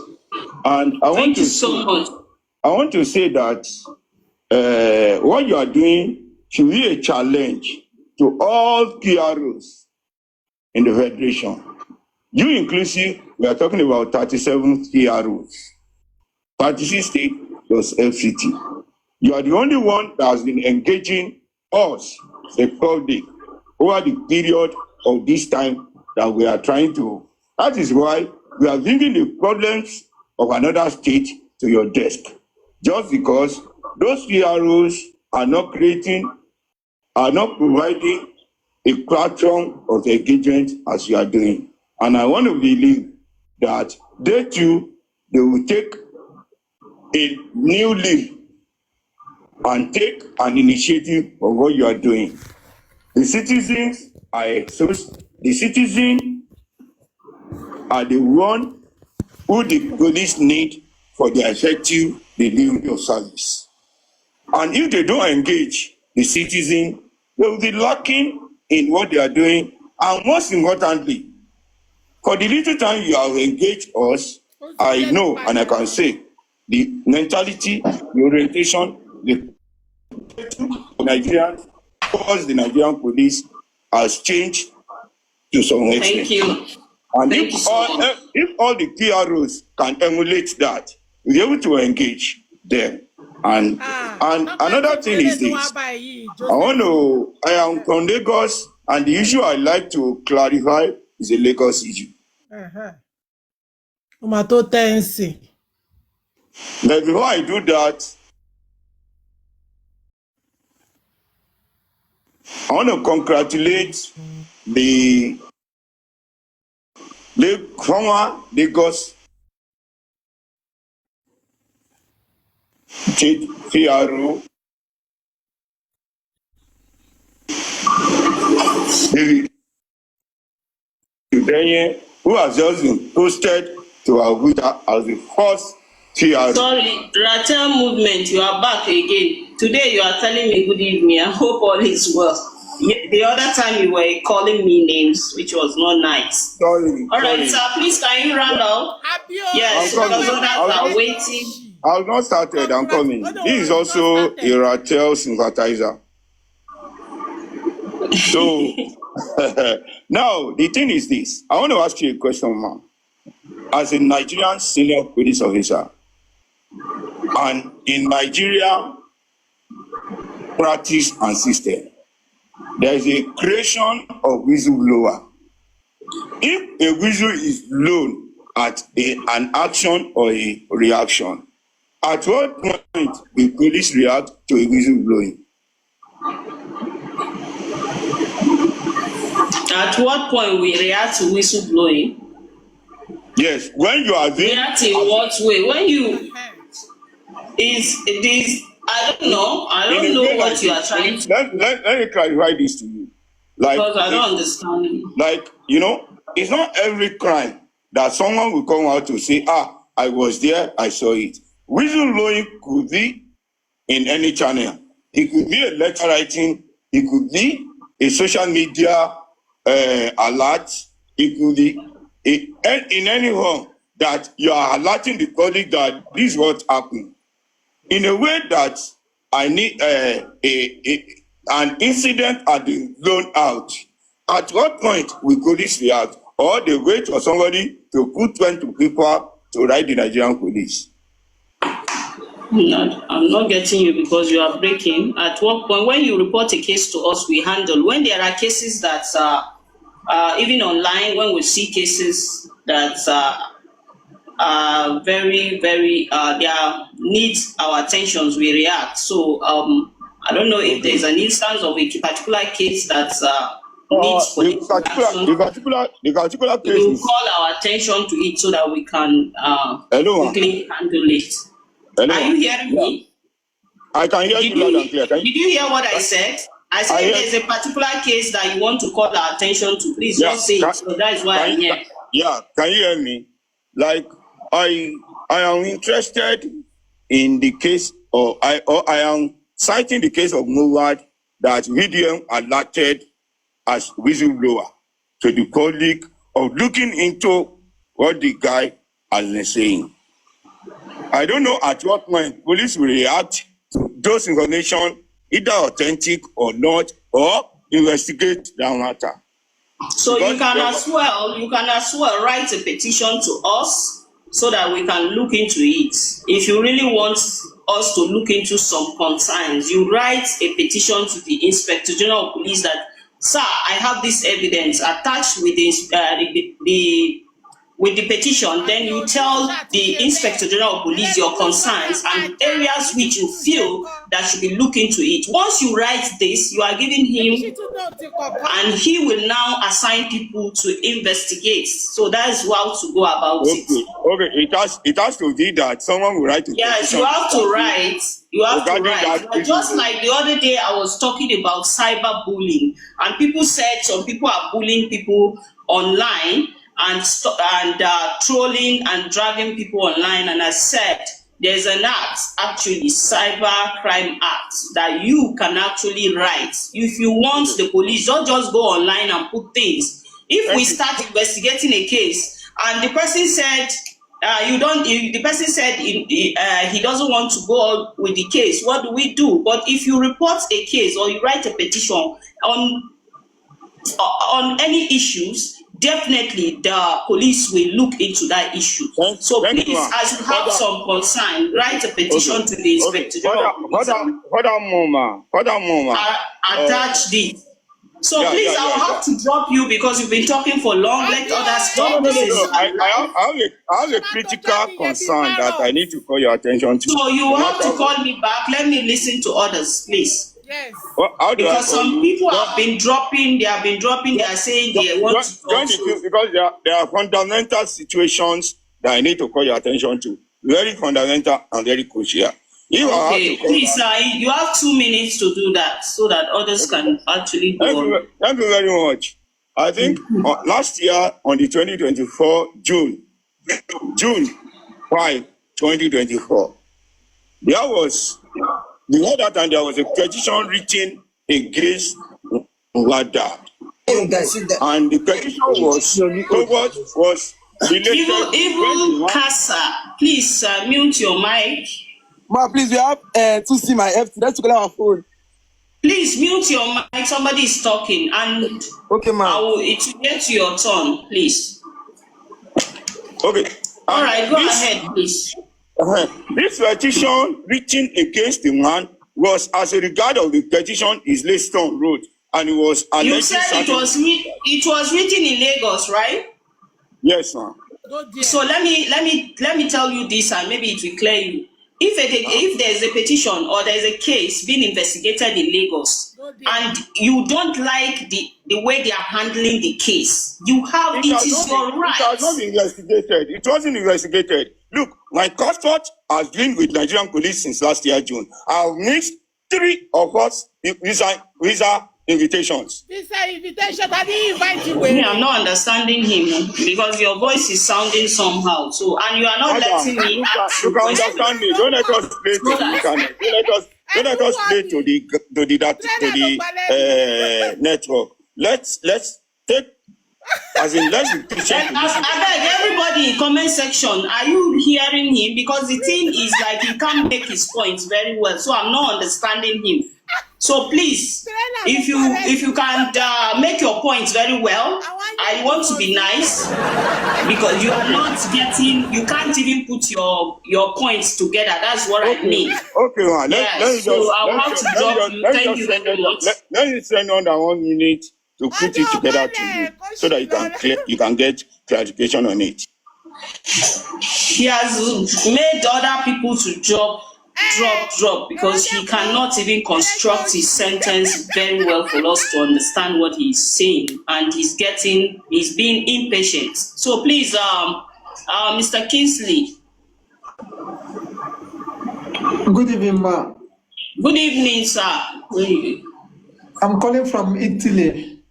Wow, all the way. Yeah, I your online yesterday. So it was amazing. Thank you very much. Yesterday was short. I was so happy and eager to go and congratulate Ben Udenyi as the first PRO. Yeah, you are doing a very, very good job for Nigeria. Thank you so much for acknowledging my...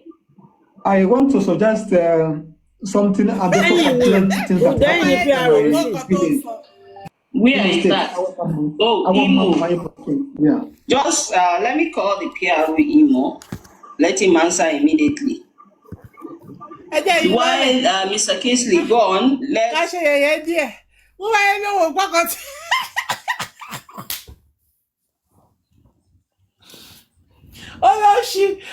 Ní visa. Ta ló invite wèrè? Ta ló fún visa? Ní visa. Gbé pálí lọ embassy ọdẹ fún visa. Àbó ìyá wèrè ni.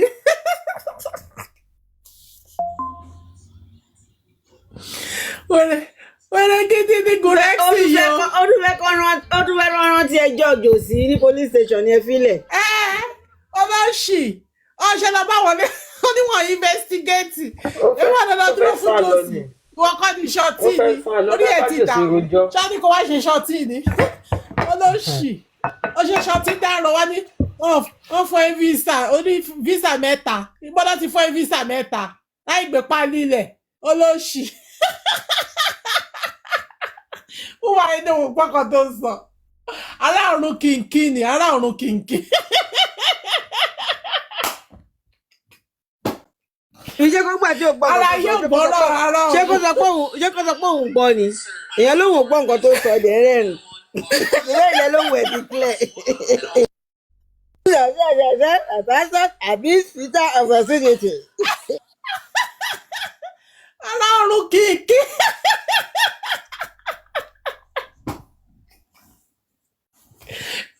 Olóṣì Gurexi olóṣì mo rí bẹ́ẹ̀ gbé.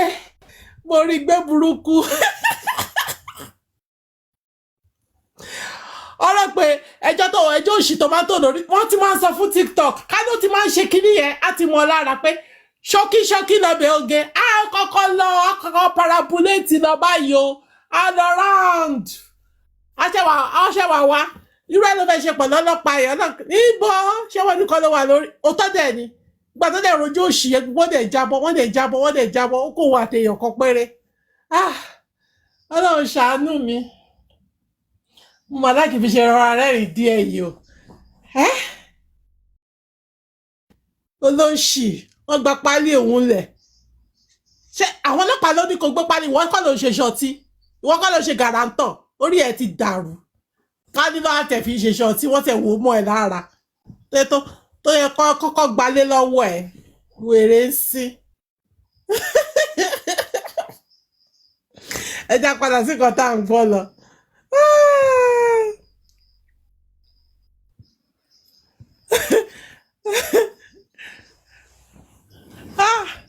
Ṣókí lọ bí oge ó dà pé èèyàn kan dẹ̀ Gurexi náà nìkan náà ni. Ó bá jẹ́ 2 minutes 3 minutes tó fi sọ̀rọ̀ yẹn. Màá bẹ́ẹ̀ post ẹ̀ olóṣì. Ẹ jẹ́ àpadà lọ síbi tá à ń lọ. Ẹ wo ẹ̀yin tẹ́wọ́ abẹ́ ìdá tún gbọ́ pé ó tún ti gòkè ẹja gbọ́ o. Go. Lily, why didn't you interpret for Josephine? It's not good though. You didn't interpret for her.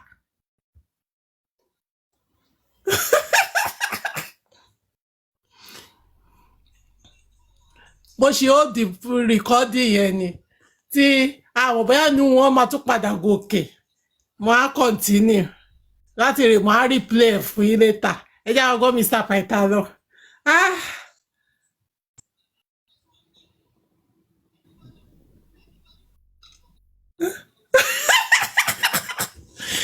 Lily, you are not good though.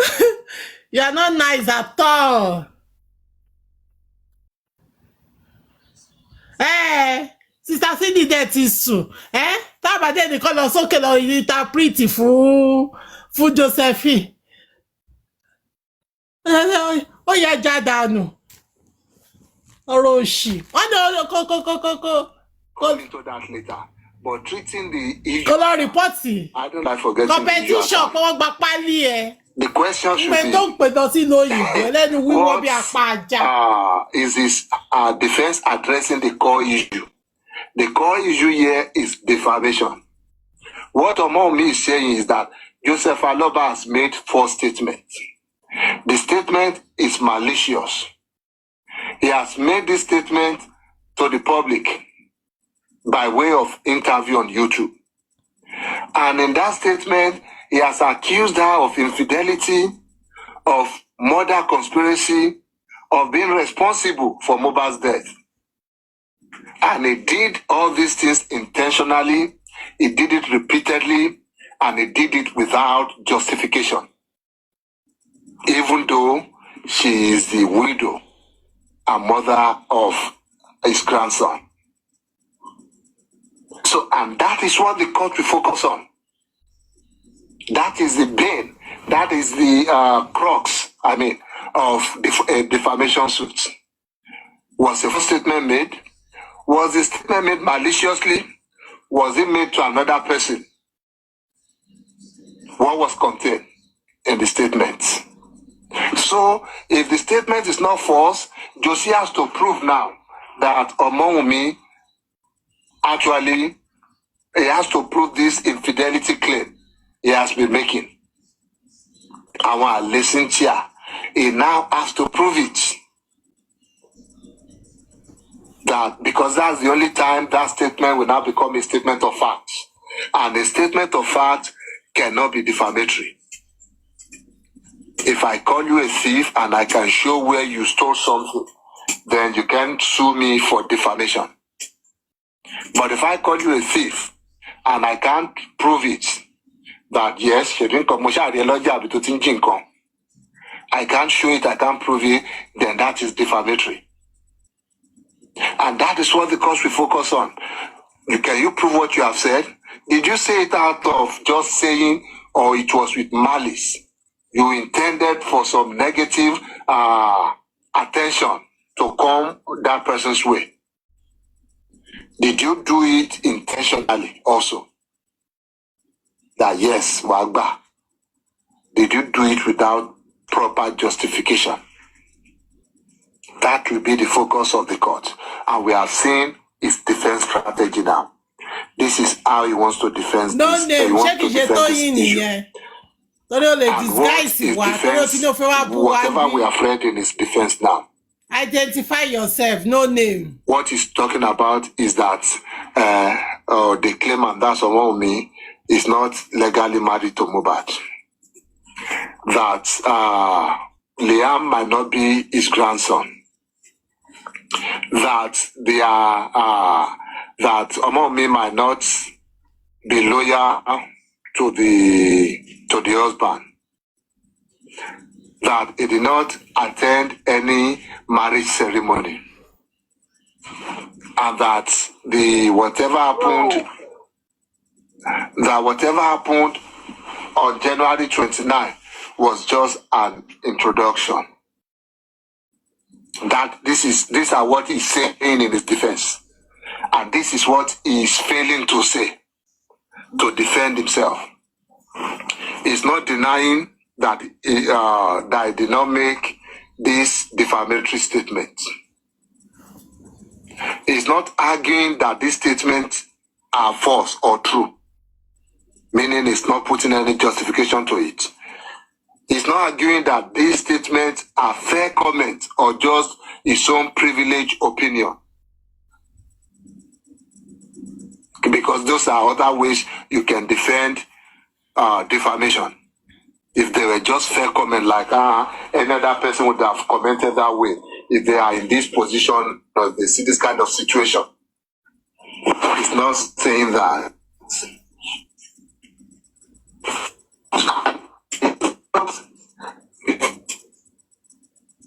Yes, yes.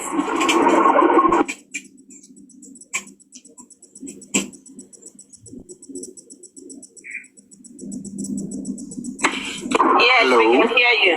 We can hear you. Yeah, okay, I'm back on the. So, he's avoiding the core issue here,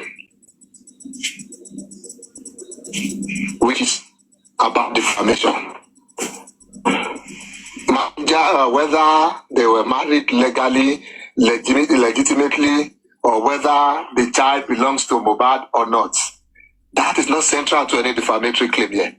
The claim of defamation here was that you made a statement. This statement you made, you said, this is who I am. You said I'm complicit, or I have some form of conspiracy in murdering Mohbad. All these things, you avoided it all through this defense. And it's not about, and it's about the public statements you made to Lil Gaga, which is false.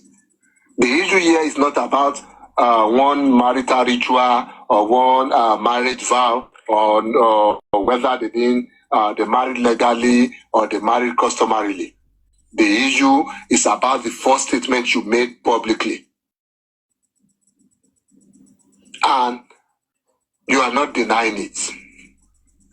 And because you are trying to avoid it, of course, it can easily be seen by the courts that you're trying, and meanwhile, we have several public videos where you yourself assess some things that will be contrary or contradictory to whatever statement of defense you have given. For example, we have you on audio where you claim you paid bride price for Wumi, where you yourself claim that.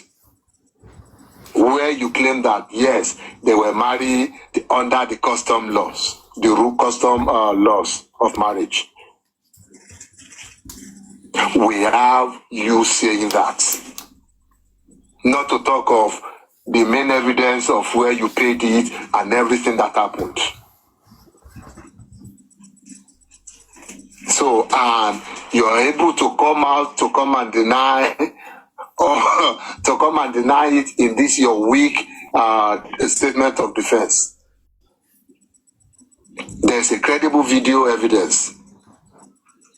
There are public statements you have made in the past that has contradicted your written defense. So what the court will see here is an evasive defense. Somebody who is vindictive, and the defense, of course, it is not legally sufficient. Mr. Bata. You fail. Yes, ma'am. Ẹ tún fẹ́ máa kọ́ wọn ní nǹkan tí wọ́n máa rí bẹ́ẹ̀ ni. Ẹ má jà lọ bẹ́ẹ̀. Ẹ̀jẹ̀ alájọpọ̀ àkàn ní ìyẹn kó ló máa bá wọn tú mí ní nǹkan tó máa tí kọ́ọ̀tù máa ṣe ń bẹ̀. Má jà fún wọn lẹ́sìpò. Ẹjọ́ gbéra kíkà lọ àpọ́ta. Mo ti kú fún wọn lẹ́sìpò. Mo kàn jẹ́ kó mọ nǹkan tó ti ṣe náà ní pé. Mr. Fighter, Emma Binosa. So this whole thing take us back to how we started. September 13, 2023, when Aloba came out to say, "Ibiti awo epade lele." And when Josie said 500,000 of the account me koja, it is very clear to us, especially on this side, that Josie is not out there for justice. The only thing he wants is his son's property, his royalty. And I believe that's the reason why he's saying they are not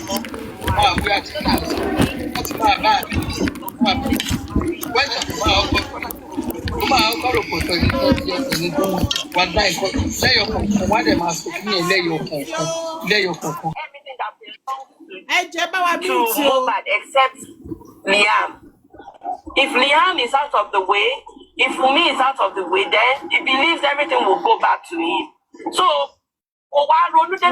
this is not what you should be tackling. You're talking about they are married or not being married. What has that got to do with the issue on ground right now? It has nothing to do with it. But because me or more, I want lawyers here, no, me more, but at the same time,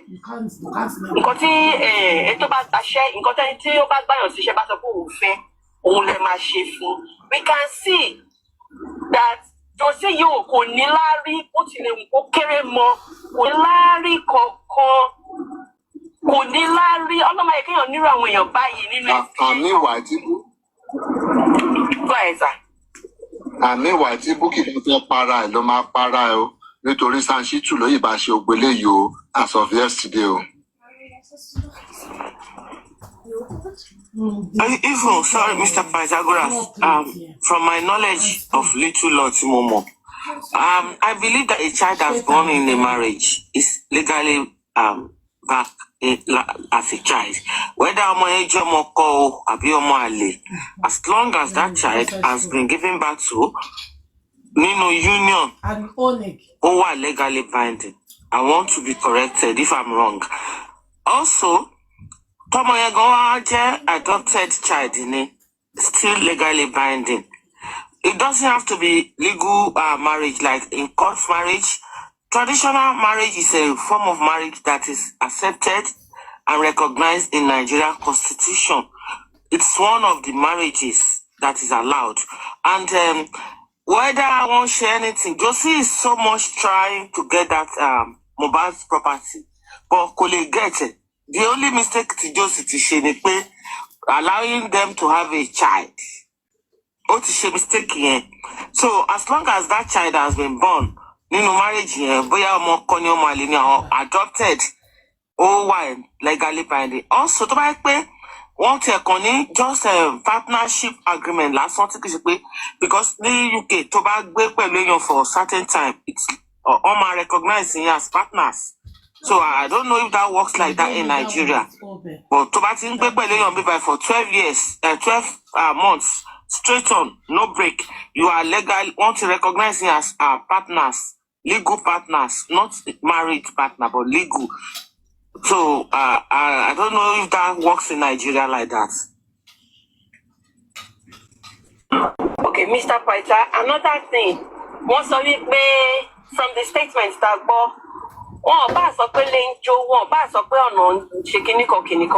Josie is trying to say, I don't care about whatever you guys are saying. Kini don't belong to someone me. That's the only thing. Don't interest in it. Because any of my masi so coin your don't wiru. I don't understand though. I don't advise it. Don't advise the kini. Ya only dio for yen. Don't rudu kiri. She got on lunch no lele. Josie, and wanna prison no.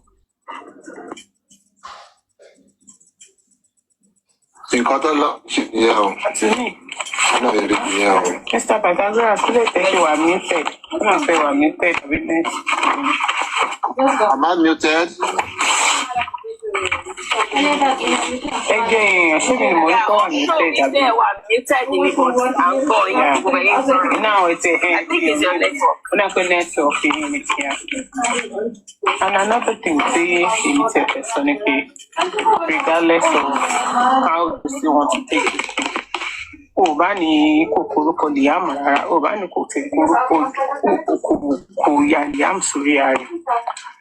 Oh, wá sọ pé ọmọ Wumi o. Even kò tiẹ̀ ṣe introduction lẹ́sìn. Oh, wá sọ pé okay, gbogbo yín kò tiẹ̀ pàdé nínú yàrá kan. And Josie forgot something. You remember that you said nínú àwọn statement nínú àwọn videos tó sọ pé nígbà tí wọ́n pé bàbá ọmọ mi rántí bó ṣe put statement yẹn sí mọ́ but pé nígbà tó rí pé ọmọ mi ní bàbá ó ní ó ti dà ó lẹ́ni tó lè máa fẹjọ́ ẹ̀ sùn. In fact wọ́n dà pé ó tún sọ nínú kíní ẹ̀ ìfà tí bá bẹ̀rẹ̀ dáadáa pé ìwọ gan ló ní pé àti bóyá ìyàmú bá dáadáa pé ó dà pé ìyàmú bá lè sọ yẹn pé àwọn oníkọ́ wa lè pé kiri. In all of this just one thing táwọn lawyer kan fẹ́ láti sọ fún mi pé in all of this ìjà tó ń bọ́ mọ́ òun yìí tó ń go back and forth pẹ̀lú ọmọ òun or that you are denying whatever you are denying it has nothing to do with Liam. Òun ni ọmọ ìlérí Olúwa regardless of how you want to do regardless of what you face. Liam ọmọ ìlérí Olúwa ni òun dẹ̀ ló máa jogún bàbá ẹ̀ whether you like it or not. Kò sí whichever way tó fẹ́ gbé ọ̀nà rẹ̀. Remember ìwọ fún ààrẹ gan sọ pé Mohbad ń gbé ọmọdé sí ẹ lẹ́sìn ó dẹ̀ sọ fún pé dáàdi ẹ má bèbí jẹ. So whichever way you want to put this thing ó wà ń bẹ̀ ó di ìbèrè kò wọ́n lọ sọ pé oúnjẹ tó ṣe ti pọ̀ ju ń jọ kù lọ ìwọ ló lóò tún sọ ó ló fẹ́ gbowó tí wọ́n máa fi ṣe kó mọ títí ó tún lọ ṣe kó mọ ọmọ this same ọmọ that you are now claiming níbi òun bóyá ọmọ ẹ̀. Ó tún sọ ó ní Victor ló fẹ́ sọ kó tó lórúkọ ti tán lẹ̀. Just see, you don't have good advisors. Even your lawyer is not doing well for rárá. Ṣé gbogbo ètò fi wà láàrẹ̀ tó fi ń dààmú ààrẹ tó ń waste owó yìí? It's very simple. It's very very simple. Ó ti fẹ́ nu ìwọ fúnra rẹ̀ ẹnu ẹ̀ gangan ni àti rí answers gbogbo nǹkan yìí. Ìwọ fúnra rẹ̀ ó ti dáhùn gbogbo questions ẹ̀. Tó yẹ kó dá gbogbo nǹkan ó ti wà ń ta. You don't even have to be repeating it. Òun nìyẹn wọ́n sọ fún ẹ lẹ́ẹ̀kan yìí. All they need to do is just take the video and play it. Ṣé ìwọ ló wà bẹ́ẹ̀? Ṣé àyè ló wà bẹ́ẹ̀? Àbí ṣé twin brother ló ń sọ̀rọ̀?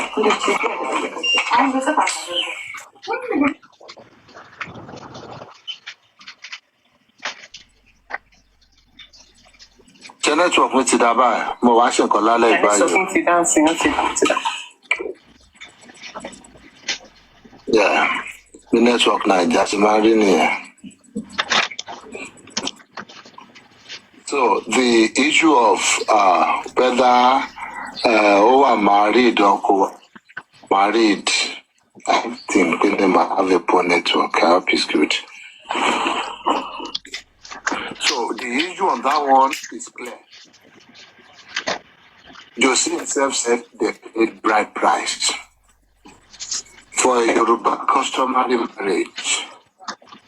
There are some key things that has to be there. That when those things are there, you consider it a marriage. When they are not there, then it is shaky.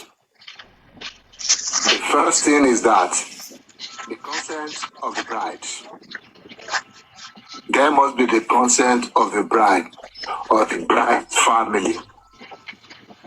Obviously, there was the consent of the bride was there. Another thing is that there will be a ceremony.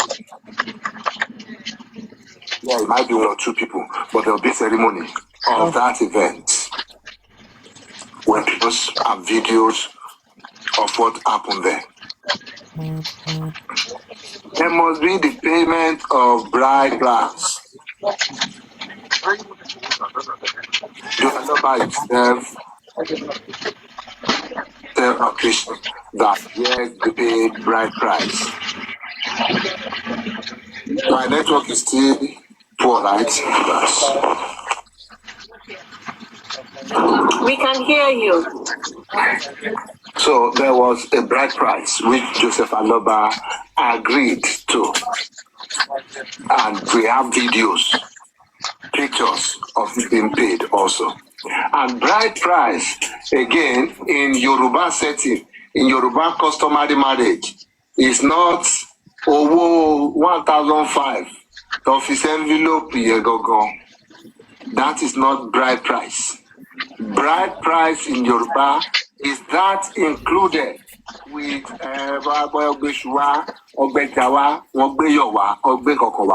that list of that is the bride price. Bride price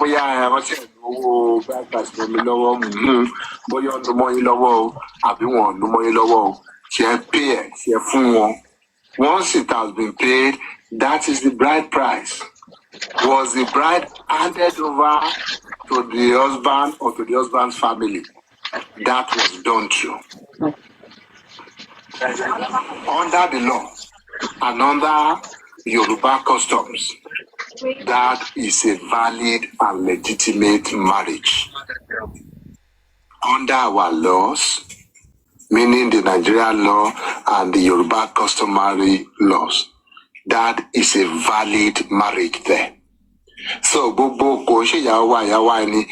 one is, by the way, what to exchange letter? No, I'm not giving it attention because I know that is not the issue here. So, once you have established that there's a marriage, the law says there's an assumption that any child from a valid marriage is assumed to belong to that union.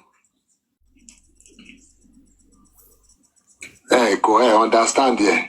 Oh, yeah, what? Any child from a valid marriage is assumed it's part of it, to belong to that union. It's part of it also.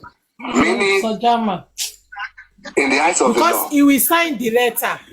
His signature is there. The child belongs to that marriage. You come with an irrefutable claim. You come with evidence saying, no, we know this is what the law is saying, but look at this. We can now show clearly that this child does not belong to this union. Meaning that let the child come from anywhere. Call the child any name you want to call the child. If it is of a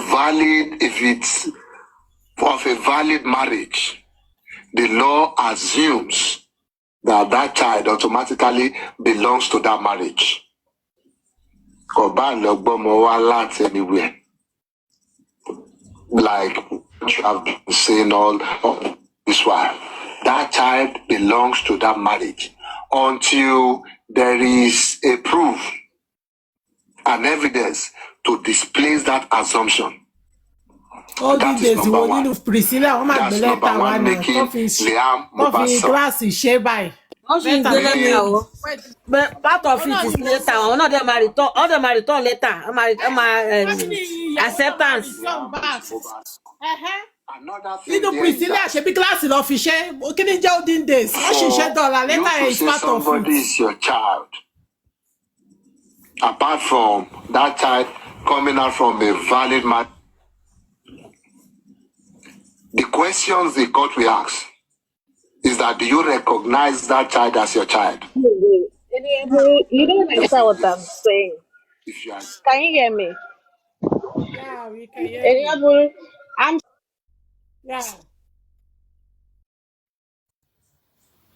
I'm saying that exchange of that letter, I think, is like in recent years they started doing that. Like, no, they've been doing it since. They've been doing, like, I'm talking about 1920s, 1930s. Oh, wow. Yeah, that's what I'm saying. I'm saying it's modernization that made them include this letter with a way of doing it then. Instead of that letter, they have a way of doing it. Yeah, but what I'm trying to say is that the most important is this bride price, then do you understand? Yeah, I know the bride price about. Mm.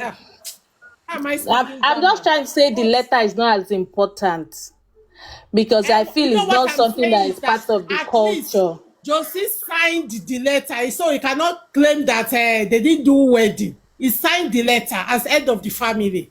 I don't think there was any letter in this case. But that's what I'm trying to There say. will That be, there will be letter, Lily. I'm trying to say, even if there was no letter, it doesn't matter because as long as he paid bride price, that's the most important. You get what I'm saying? It's the bride price that is that, yeah, that's what I'm trying to say. Of course, me too. I received letter now. To We all name received him, letter. People that did to name him, engagement. if he signed that letter, he cannot deny anything. If he Because they will signed ask him, letter, is this not if he your signed letter and he signature? did not, if he signed letter and he did not receive bride price, is that an engagement? No, I'm not saying bride price too is not important. I said that one is part of it. That one is real evidence that they will show to him. Is this not your signature? Okay. Me, to be honest, I They don't say the really bride price is see not that letter important. now. Like that letter. Letter bride price, they are important. Me, Mm. I'm saying that if he say he didn't pay bride price, but they will show him the signature that you signed this letter or not. Okay. Wọn àti ẹ̀ kì í sign letter yẹn, wọ́n kàn máa ń gbé wá ni, wọ́n máa ń Me too. exchange ẹ̀. I'm just wondering that you're Wọ́n ń saying sign ẹ̀. signing. But the one Yeah. they gave me, there was no Tọ̀dọ̀ mi wọ́n signing there. exchange ẹ̀ náà, It's just a gbé tiwa exchange. fún wọn, àwọn náà gbé tiwọn fún wa. Yeah, and it's in my mom's house. It's in Yeah. that letter. Do I even know where? I mean, I don't know what is inside anymore because I didn't care about it. Me, I don't care about it. It's my mom that carried it home. So that's why I'm saying that letter is not as important as the bride price for me. I don't know that they don't sign it. That letter, I think, is just, I don't know. Anyway, let's move on. Some Let's don't move on. sign it. It depends on the one you like. This business said is our dad signed our own. Because I know they framed it. That my own. They framed it. They made it look very nice. You know, the way they do it now is very, very modernized and, well, I don't think there was any signature or anything there. Anyway, it's okay. Let's move on.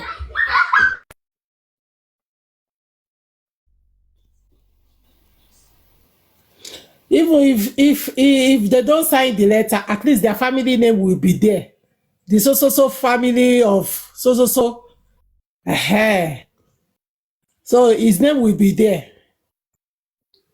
Cannot deny that one. Nonsense, man.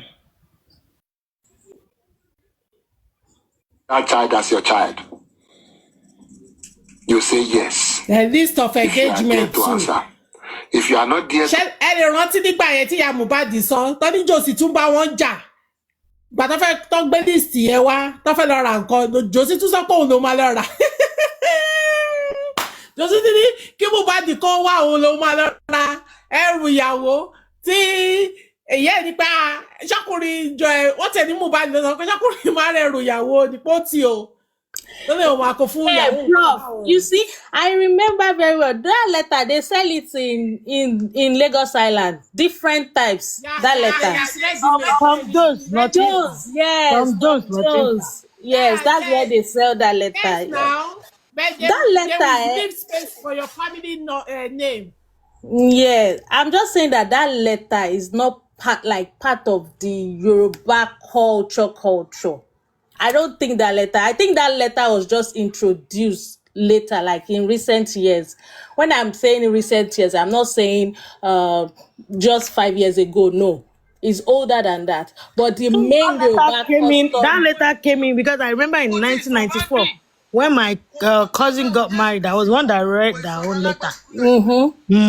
That letter just came in around. Yeah, but the real Yoruba custom and tradition. That's, I'm just saying that, like, the real custom, the real Yoruba culture and custom is not as in that letter isn't as important. Like, I don't even think that letter was there. Yeah. Maybe there's something else they were doing then There could have been something else. Oh, they are saying it's the Alagas that introduced it. Yeah, makes sense. Yeah.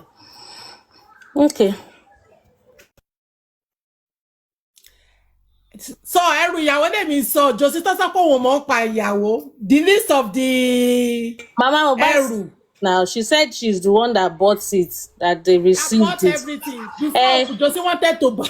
Yes, he was now saying it on. He was saying it on Buki's show that she bought rotten fruits. Can you imagine? Can you imagine that He was fighting man? with Mama Mubad to buy all those things, and he said they didn't do wedding. Don't mind him. Wọ́n tó ń bá wọn jà sówó ẹrù ìyàwó. Àbí wọ́n kọ́ lọ́ fún ní list.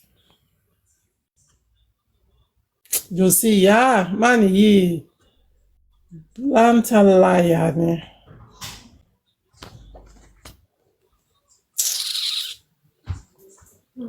Á dẹ̀ purọ́ kò ní bojú wẹ̀yìn. To answer.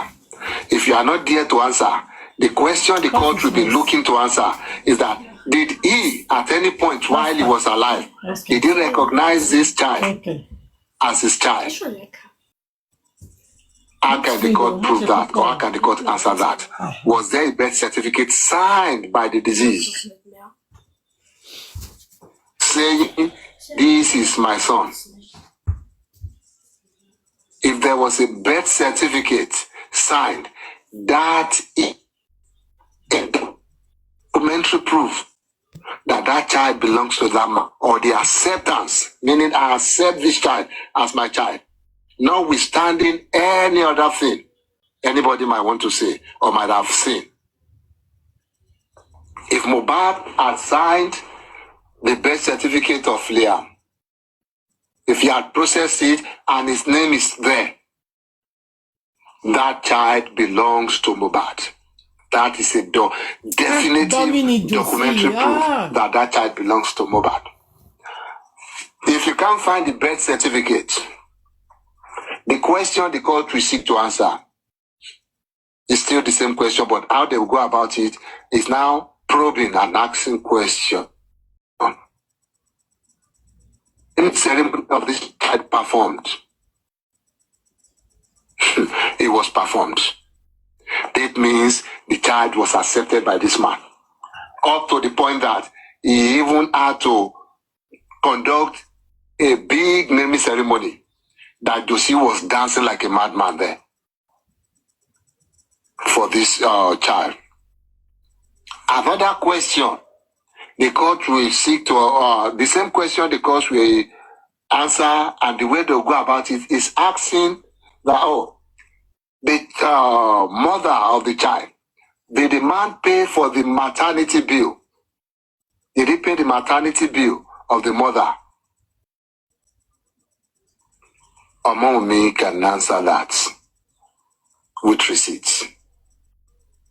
And the last question, if they cannot find answers to all these questions, for example, if they didn't see any birth certificate where Mohbad signed or where Mohbad's name is there that, yes, this son belongs to me, and they didn't see any picture or video of any naming ceremony for this boy, and they couldn't prove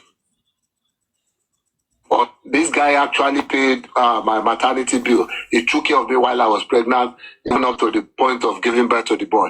If all these things cannot be answered, the next question the court will now throw out is that did this man at any point in his lifetime reject this child or deny the knowledge of this child? If nobody can come with an affirmative there, it means the child belongs to the man. So if the child now belongs to the man, the law recognizes biological son and natural son. So at that point, whether the boy is the natural son of Mohbad or the biological son of Mohbad, at that point, it doesn't matter anymore. What the law sees is a father and the son. And under the Yoruba customary law and the administration of estate laws of Lagos State. The son is the heir to the deceased father. We don't have it in our custom as Yorubas to have the father eating this child. This is the son, the legitimate son, the son born out of a valid marriage, the son that the father has a name or their name on their birth certificate, the son that their father conducted a naming ceremony for. That is the legitimate heir to the estate of the deceased. Meaning, whatever you say, no matter how much you try to navigate it, even if you try to take away a mom is married out of the picture here, you still have all these things to contend with. That yes, mommy was not married to a son. If you're, let's say you're successful or somehow, somewhere, everybody in the world agrees with you on that. So the next thing is that gate of Liam. You have to prove that that was not, and that was not Moa's name on it. The naming ceremony, now you went there to dance, we have the videos. You have to prove that that wasn't you.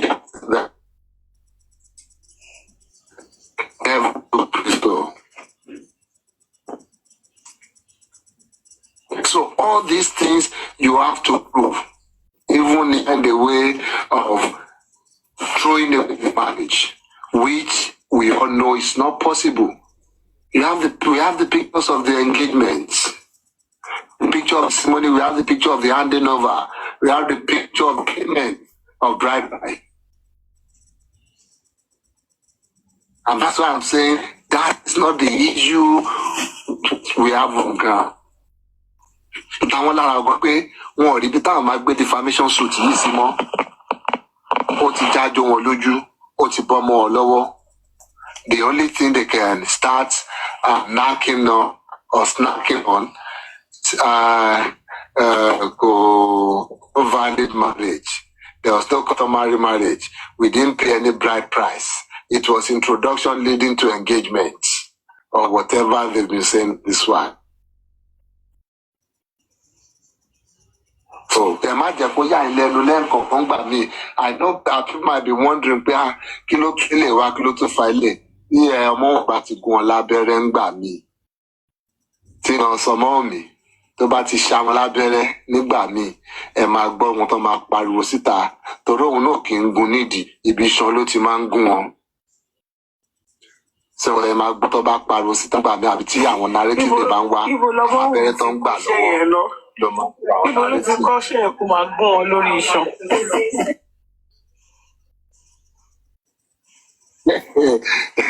Wọn tó ti kọ́ ṣe ẹ̀rọ sí yẹn o, iṣan ló máa ń da abẹ́rẹ́ kò fún wọn, so wọn ò dẹ̀ ń rárá gbà sí. Kọ̀tẹ́ máa ń rí oríṣiríṣi tó máa tú jáde mass tó máa bẹ̀rẹ̀ sí máa throw narrative here and there nìyẹn.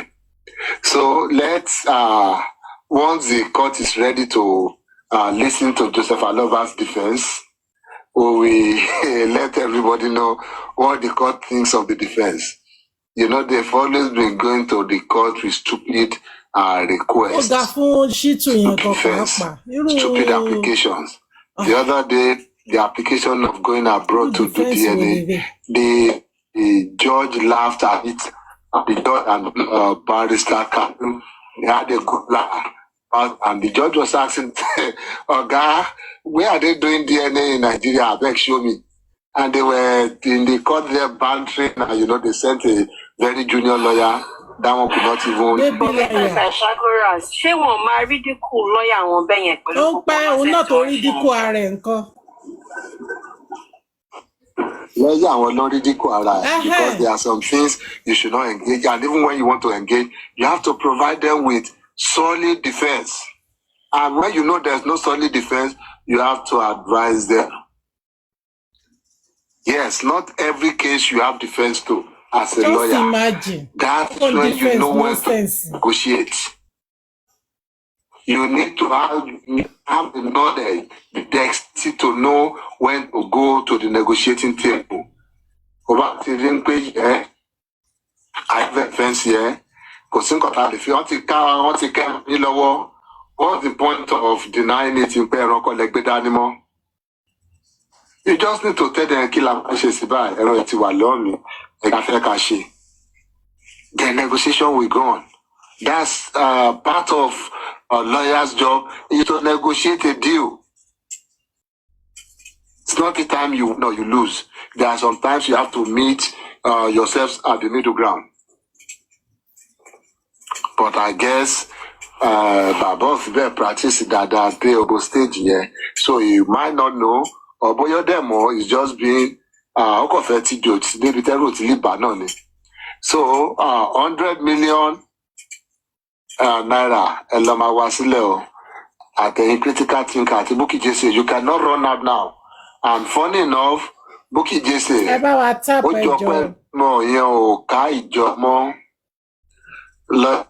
Sanshitu is still the one representing Joseph Aloba.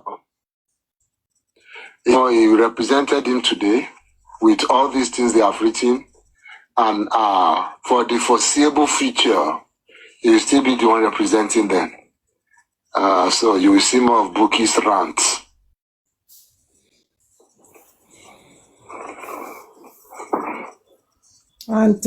So I will learn also share petition le no ko ni about sue directly short you have I think but no not a radical lawyer. Anybody sue you, be anybody to about baby lawyer. No point.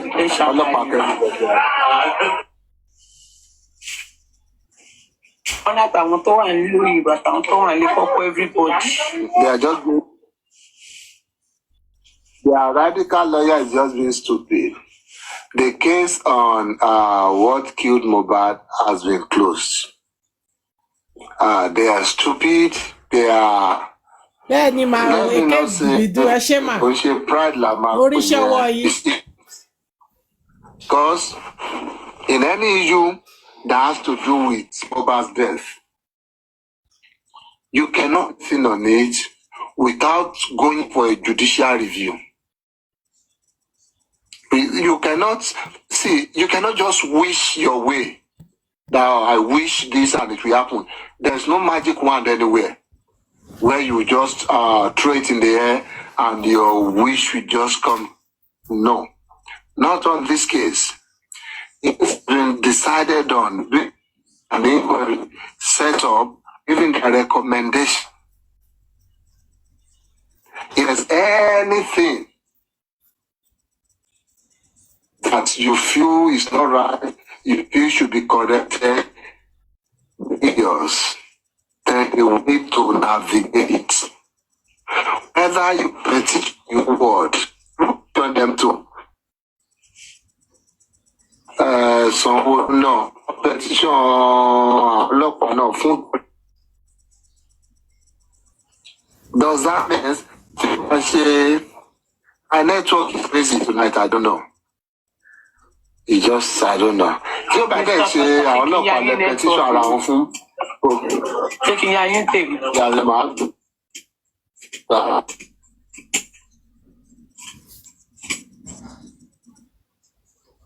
When I made it alone, she justice. Started me while I'm on the gym.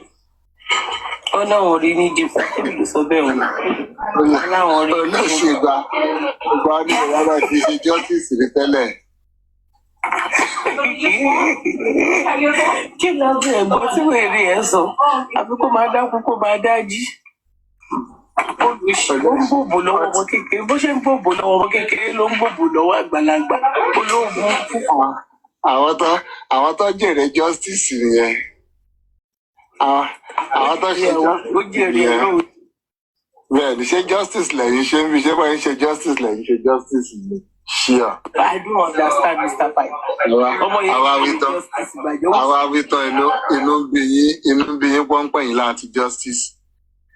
tó bá lórúkọ kan tó já sí justice lọ́kàn tó yẹ kó pè é nìyẹn ṣáwọn èèyàn máa ṣe justice báyọ̀ over the world anybody máa rí justice gbà ṣé bọ́yìn ṣe justice lẹ́yìn ṣe yìí. Mr. Balaglas ló wá.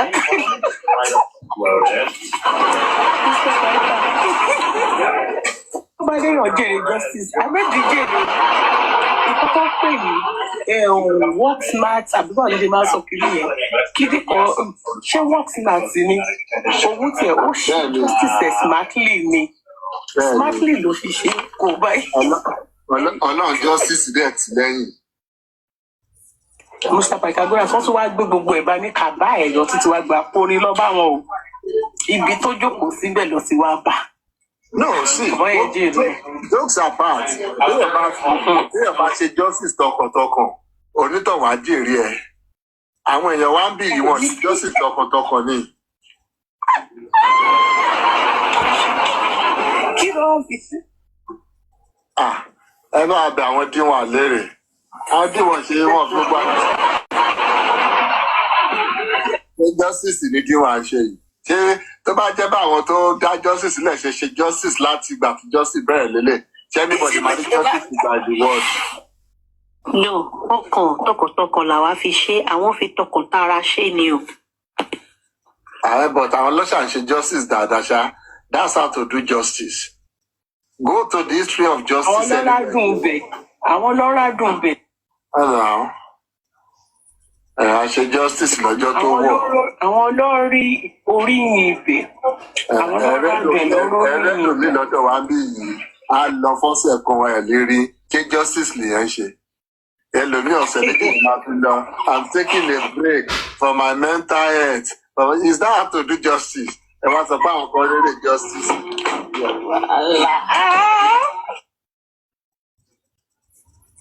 Mr. Batagora sódà kí ni nǹkan tẹ́ fẹ́ lórí justice tẹ́tì rẹ̀ ṣàlàyé fún wa. Gbogbo nǹkan táwọn àwọn tó ń fi tọkàntọkàn ṣe justice gbogbo nǹkan tó ń rí ṣàwárí.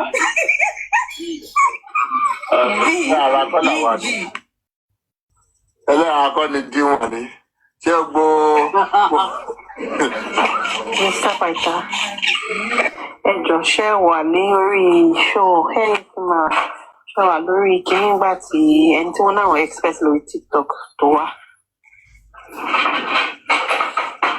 Jẹ́ àmú ọ̀rọ̀ bóyá mò ń sílẹ̀ taratara mò ń wọlé mò ń jáde torí àwọn kan sí ẹ̀ mi ò mọ̀ bóyá ó make sense àtọ̀ mi ò sí bẹ́ẹ̀ mọ̀. Náà ṣé yẹn wà àtọ̀ ó dàbí ó ti fi kọrin já. No, the person to express gbọ̀ngàn wa àbí bóyá maybe I didn't know. But from what I gather, what's his name? Adejobi, Muyiwa Adejobi didn't come. Okay. It was just the Josephine lady.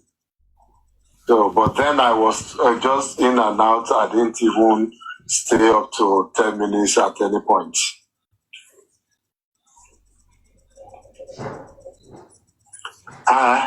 Sọ́ọ̀bù ni Tádéròyà náà wọ́n káàkiri.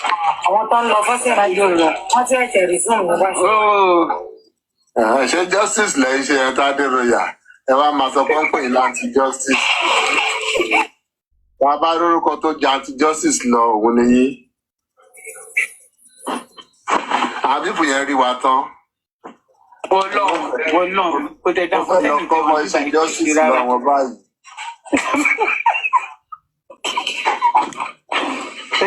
Kílẹ̀ tó wá tí àwa ta dúró tán náà. Táwọn kan bá ń lọ tán, àwa ta dúró ń kọ́. Ẹyin wo?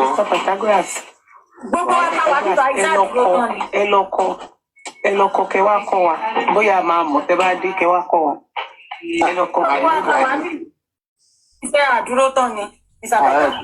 Ẹ dúró tán ìyá mi ẹ dúró tán. Ẹ dúró tán. A lè máa àdẹ kò dẹ̀ sẹ́nìbọ̀ tó máa bẹ̀bẹ̀ inú àwọn ọkùnrin tá a wà ń bì yìí. Kí lẹ fẹ́ bẹ̀bẹ̀ fún? Kí lẹ ń bẹ̀bẹ̀ fún? Kí lẹ fẹ́ bẹ̀bẹ̀ fún? Owó la fẹ́ bẹ̀bẹ̀. Ṣèbá ẹ̀tọ́ ìfakọ̀ sọ̀rọ̀ lórí justice kó ní kálukú lọlé. Kí lẹ ń bẹ̀bẹ̀ fún? Lórí jẹ́jẹ́ lọ máa ká lòlò yẹn dúró tiẹ̀. Lọ́bẹ̀ sí ní bó ń ṣe ìjọba. Ẹ lọ bèrè ọṣẹ lọ́wọ́ bọ̀. Ẹ bèrè ọṣẹ lọ́wọ́ ẹ̀. ọmọ àlè ó ti wẹ ọṣẹ agbẹ tí ń gbére pàdé olókùn ọ̀tọ̀ nìkan tó ń gbé pàdé wèrè. olórí ibùdó. Diva, don't worry, Ọlọ́run máa ṣe tiẹ̀ náà.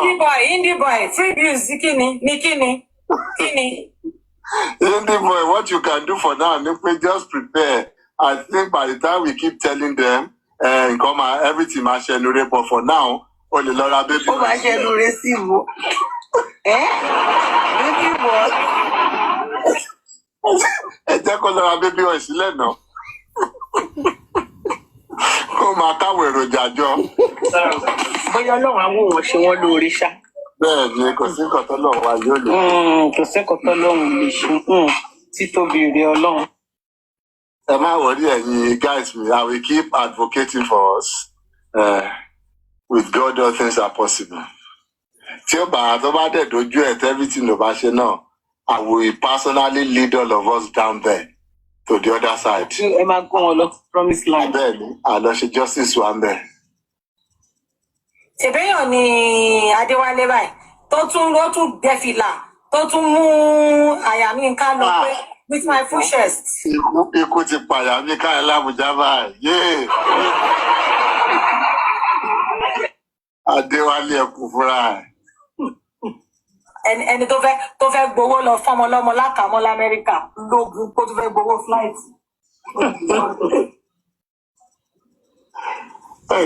Ẹni tó máa mọ àyà mi ká kó kìlọ̀ fún ọmọdé o. Tí chairman bá mú lọ́wọ́ tí chairman wà yìí. Oníṣẹ́ rẹ̀hùn alákọ̀ọ́kọ́ yẹn ó lọ scotch free ẹ̀fẹ̀ rírú ẹ̀ jẹun. A lè sọ pé lọ scotch free òun náà wọ́n fi tá lọ òun kù sí náà ṣé ń gbà tó délé ṣọ́mọ rọ́yàn mu ni.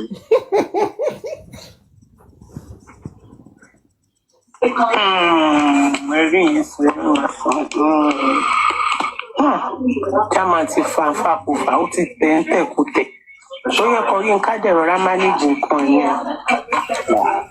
Ọmọ náà tó bá ti lọ ṣe politics àwọn ọlọ́kadà ìjọba sọ pé chairman party tó bá ti lọ ṣe politics àwọn ọlọ́kadà tó padà sílé tí ò ráyè ṣe ní ti ìyẹn ni chairman mú tó wó òun kù wọ́n tiẹ̀.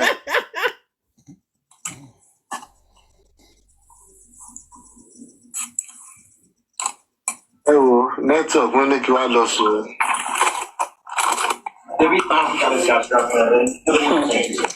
Ó ti dá. Ó ti dá. Mr. Pẹ̀tẹ́ má lọ sùn kọ́ má lọ gbé nǹkan gbẹ̀yìn yín o. Irọ́ tó bá ti rẹ́dí ẹ̀jẹ̀ jì. Ọkọ̀ bá mọ nọ́mbà ẹ̀jẹ̀ jì ni. Ẹ mọ̀ pé statemi tọmọ nọ́mbà yìí gan wọn ní pé èyí sí irú nǹkan bẹ́yìn. Àdánì kan jẹ́ ní statemi máa ń fẹ́. Ṣáàdọ̀ gbọ́ kí ló ṣẹlẹ̀ tẹ́ ń pariwo orúkọ mi. Ẹ ṣáàtà mẹ́ta ìgbà. Ó ga jù. Ó ga jù. Bóyá ní mi sí fún yín ni. Àti ṣáàdọ̀ gbọ́ máa wù tí wọn. Kọ́ máa ṣèyọnu. Ọmọ mi.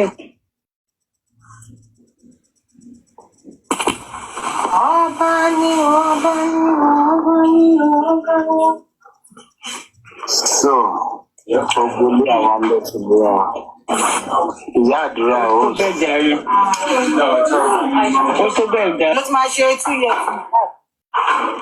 Ó tọ́ ti ń ṣe níta ìgbésí. Ibẹ̀ kan náà ní ká àti chairman ti lọ pàdé sí. Yes, now. Ṣé wọ́n tó lọ pàdé lẹ́yìn? Chairman náà ti lọ bẹ́ẹ̀. Ọba ẹni tó tún sùn tí gbogbo wọn sùn sórí ẹni kan náà. Màá ṣe ẹ̀ pẹ̀lú tó sùn sórí ẹni kan náà tó ń da dúdè kan náà bóra lọ nílẹ̀ ilẹ̀. Bóyá káwa náà lọ protest o. Níbo? Abẹ́ dúvè lọ́gọ̀dọ̀ òru. Ọjọ́ ìwọ̀n. Ìyẹn ni kò sáà fi ń bẹ́ẹ̀ lórí mi ni pé ṣáwọn pípì yìí lọ́kọ́ ló ṣá. But I don't know. He's where in the name of Jesus. He's where lo. So Mr. Pẹ̀tà kò yẹ kẹ́ ẹ sọ ó dàárọ̀ àbí. ẹ máa já ẹ̀yin náà ti kọ́ṣẹ́ àtà ló máa ń yọ pọ́rọ́ báyìí Mr. Olúwatósìn.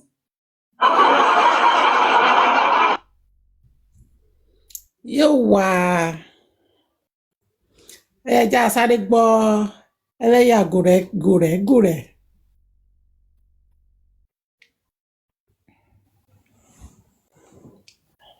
Ayé fóònù mi yìí ó ti ṣiṣẹ́ ṣe má bínú torútorú tó fi ń ṣiṣẹ́. Mo dẹ̀ fẹ́ kẹ́ gbọ́ ìbẹ̀rẹ̀ dàtí náà àtọ́jọ́sọ́dọ̀ human feelings. Ẹja gbọ́ gòrẹ́gòrẹ́ ṣé fóònù ti háì fún vọ́lò.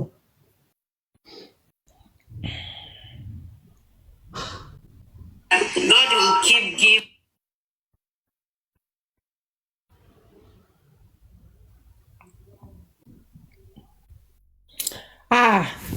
Èmi ti jáde ń gba èmi rìkọ́ọ̀dì ẹ̀ by the time tí máa tún fi wò mo rí pé ọ̀rọ̀ tó máa bíyàn ló lọ ń sọ. Security, like maybe where are you calling from?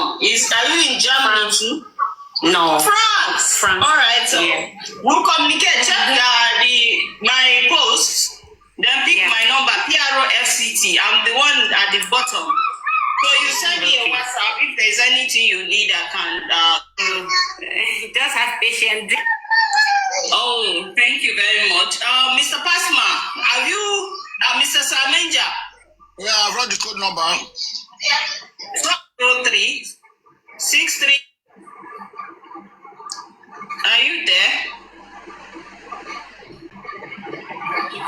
Mr. Eze, are you there? He's not there.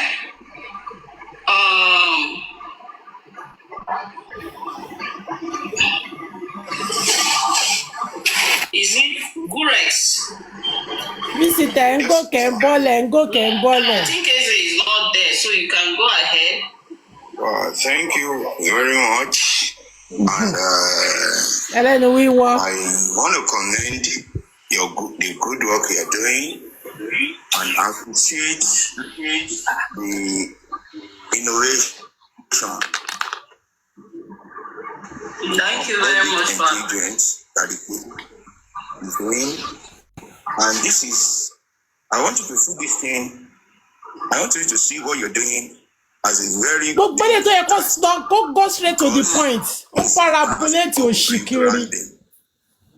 Rebranding in the sense that our belief, our relationship, and our relationship òṣìwò. Wọ́n bí dúpẹ́ ẹ̀rí pé bíbá tó ń sọ̀rọ̀ bí níbẹ̀rẹ̀ ohun ẹ̀ clear ó wá di ibi tó yẹ kó ti complain lẹ́nu ẹ̀ wá lọ́pọ̀ mọ́ra wọn. Discovery over the years with Nigerian police has not been palatable.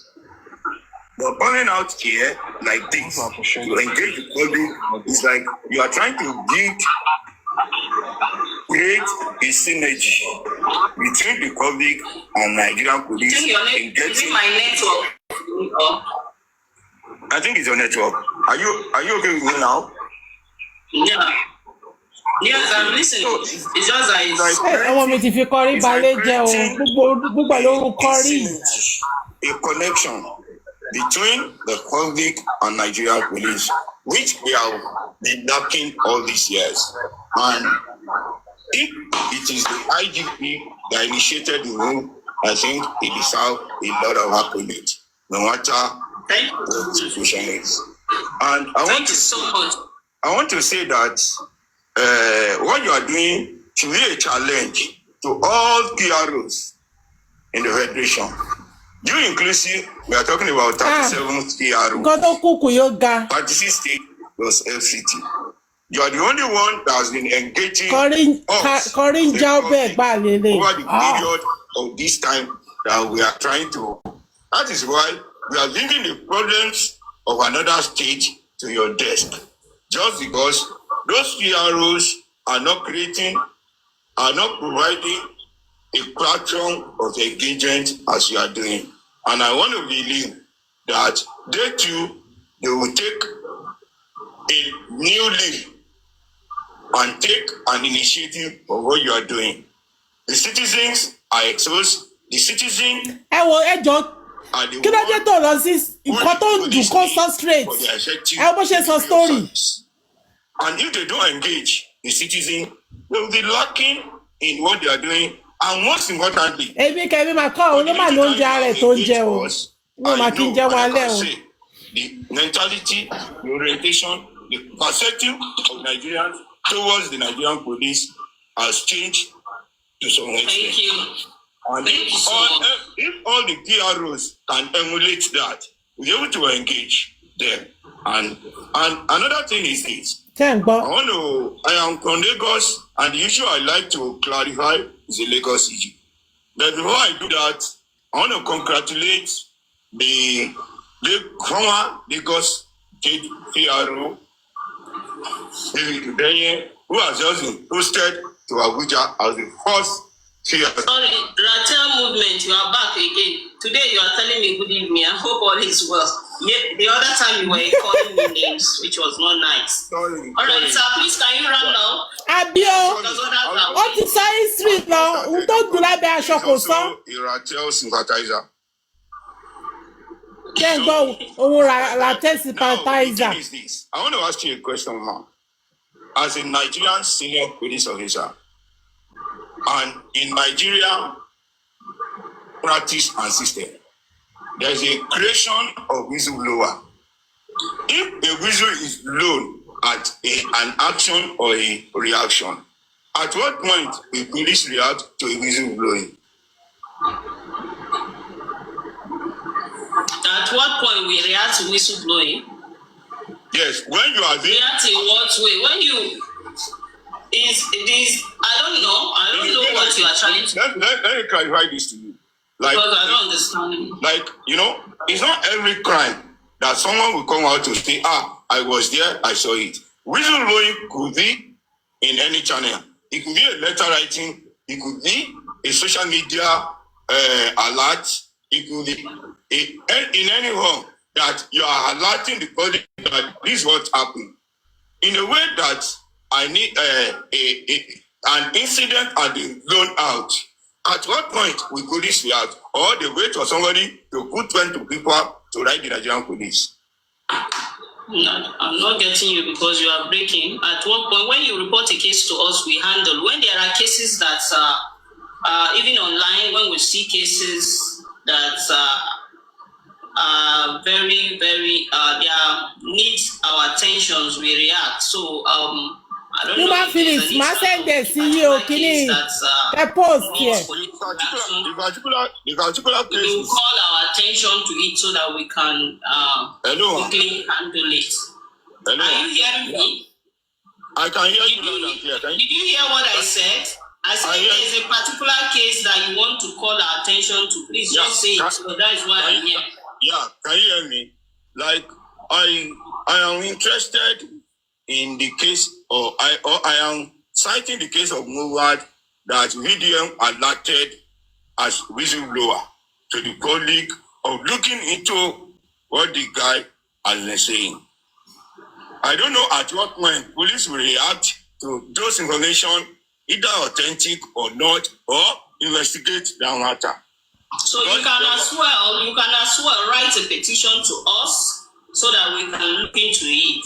If you really want us to look into some concerns, you write a petition to the Inspector General of Police that, sir, I have this evidence attached with the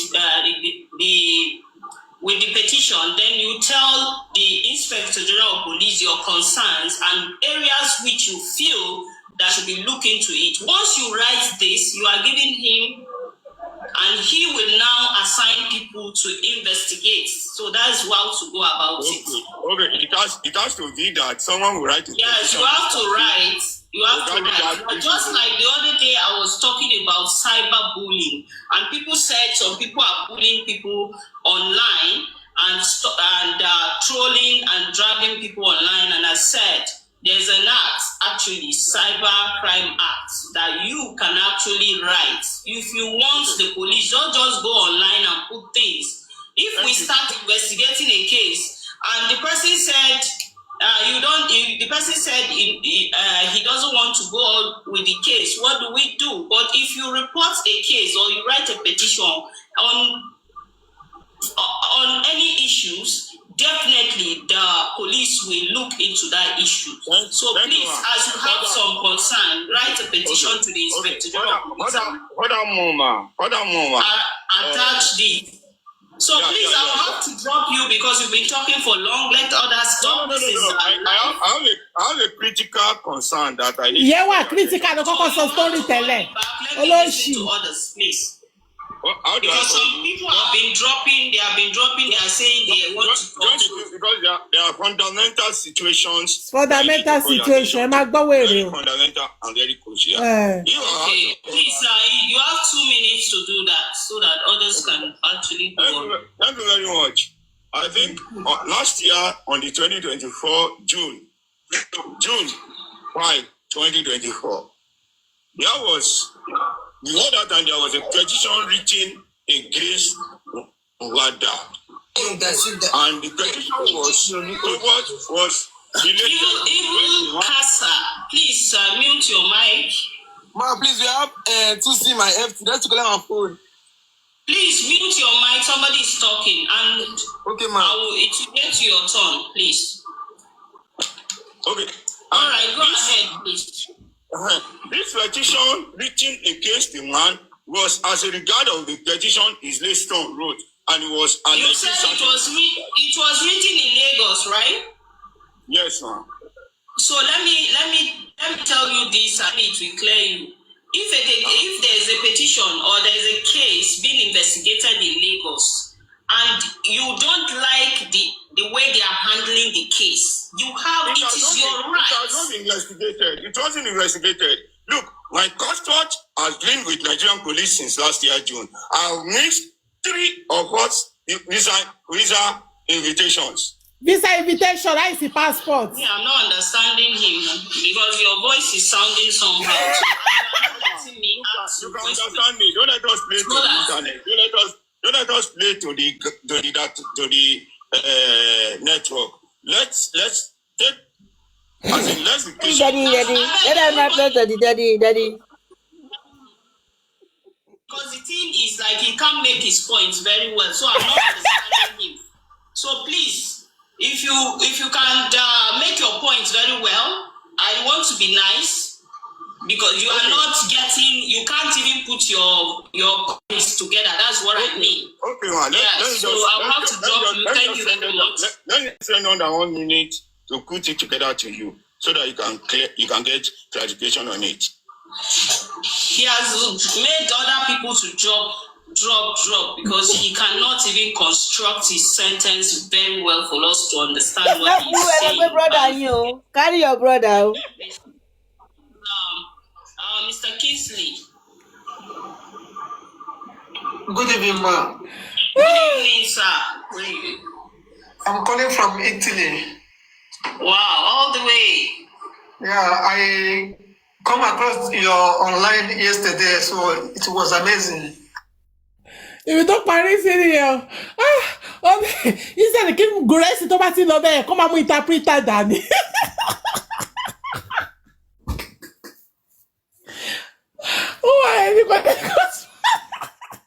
Nǹkan tó ń ṣẹlẹ̀ tó bá fẹ́ sáré sọ̀rọ̀ ló máa dà pé táwa á máa vibrate dẹ̀dẹ̀dẹ̀ ẹ̀gbọ́n lọ́kọ́ bẹ̀rẹ̀ ó clear títẹ̀ kó dẹ̀ sọ nǹkan tó bá wá gangan ẹjọ́ òṣì lóró. ó kọ́kọ́ kí oríkì ọlọ́pàá lọ títí ilé kó sọ nǹkan tó bá wá gangan oríkì ló ń kì ó praise the one ìyí tó wá di títí ẹ̀ ó náà mí sí visa mẹ́ta ẹ jọ ṣé with that passport wọ́n fún yàn visa ni àbọ̀ ló ṣì ní gurex.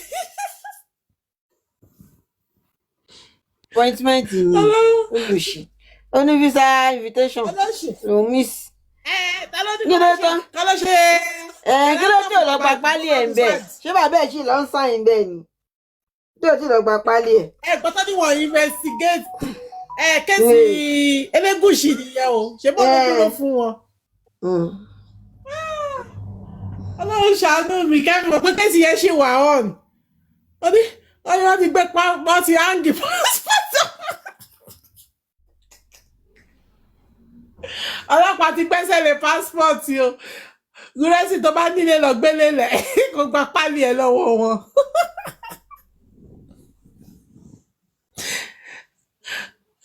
olóṣì ìgbà tó ń dúró mọ̀ gbà yẹ òun náà fẹ́ yọrùn nìyẹn o ṣẹ́ni pọ́n náà ti fẹ́ yọrùn kúrò lọ́dọ̀ jòsì òun náà ti fẹ́ yọrùn bó ṣe fẹ́ lọ gba pálí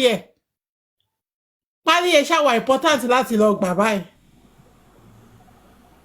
They are still holding his passport o olóṣèlú sọlọ́sọ yìí onírọ̀lẹ́ yìí ó ti rí pé àwọn yòókù ti yọrùn òun náà fẹ́ yọrùn bẹ́ẹ̀ tí pálí ti dé mọ́lẹ̀.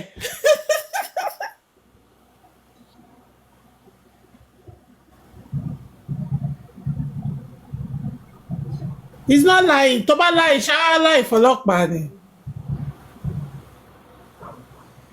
And now the police are still owing his passport. That's why he couldn't get visa.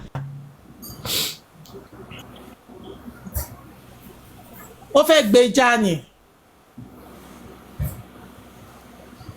Òun wá bá ṣe ó ní wọ́n investigate case. So ó fẹ́ gba pálí ẹ̀ kó fi jòsí sílẹ̀. Pálí ò dẹ̀ ṣe gba títí yẹn máa fi expire. Police station ló máa wà. Ṣebí wọ́n ní guarantor dọ́tí.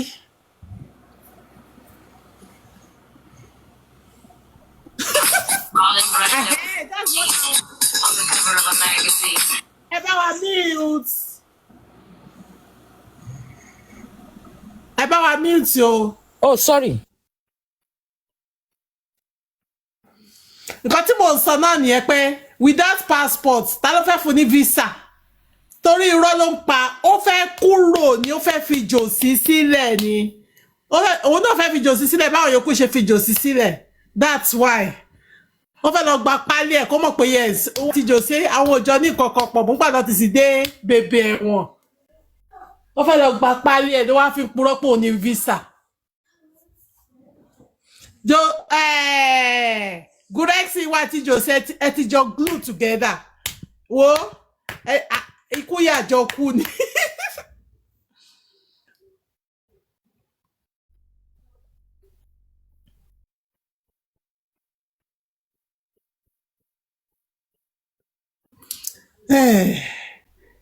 ẹ wo ni kí tẹ̀ tún sáré play fún yín náà o.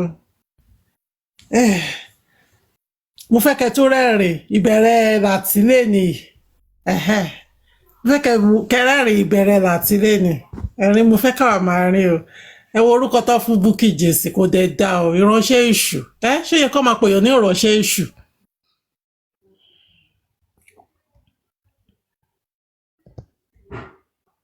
Àwọn orin kan téèyàn kọ ní bọ́n ṣe tún fẹ́ ṣe ṣóòjọ́ sísì mọ́ àti ṣe lọ́tún àti ṣe lọ́sìn àti ṣe lẹ́gbẹ̀ẹ́ àti ṣe láàrin sí ẹ̀ta àwọn stupid people fẹ́ gbọ́ wọn fẹ́ gbà.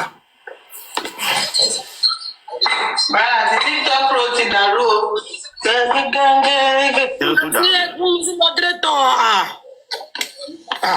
Gbẹ́mi sí moderator ti ń pẹ́ jù. Ìyá ní ká ṣe mí nìyẹn bí báyìí. Ṣẹ́gbọ́n yàbí yín ká tó ní kọ́ fóun ṣe moderator lọ́dọ̀ láti. No, ṣe mí I'm family and I'm a strong J for Mohbad. That is not platform. So I deserve it. Even if I didn't say it, it's my right to be a moderator on that is not platform. It's my right. Kì í ṣe kẹ́ di moderator náà fi ń jẹ́ náà fi ń like èèyàn náà.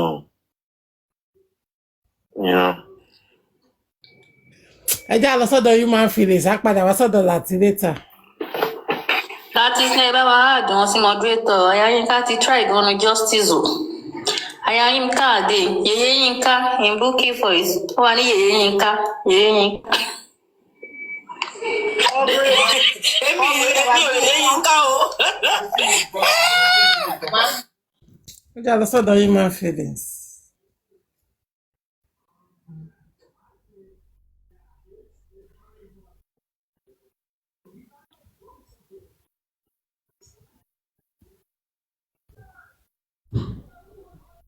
I've been on high, low, free souls go only where.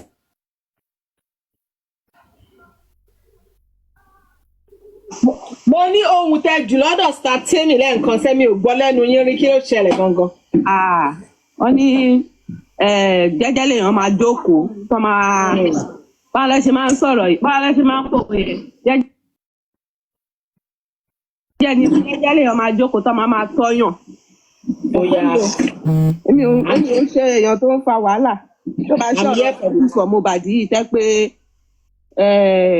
aṣáfẹ́ make sure pé things are going on right. ó jẹ́ kí wọ́n máa ṣe violence kí wọ́n máa ṣe kiri mi ò lẹ́nu.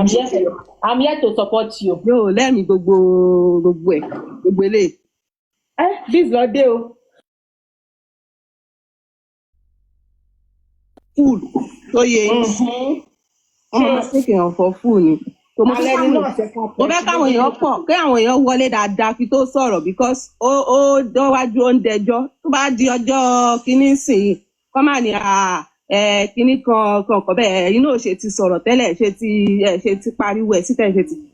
So mi ní choice than to just come out and call the person out. mo kàn fẹ́ fún ní wọ́n nìyí I don't have much to say.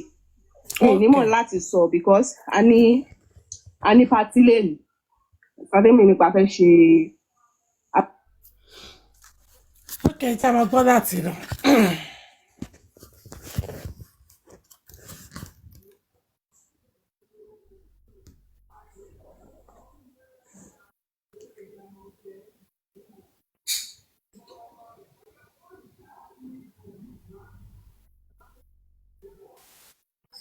Ambassador Yaninka.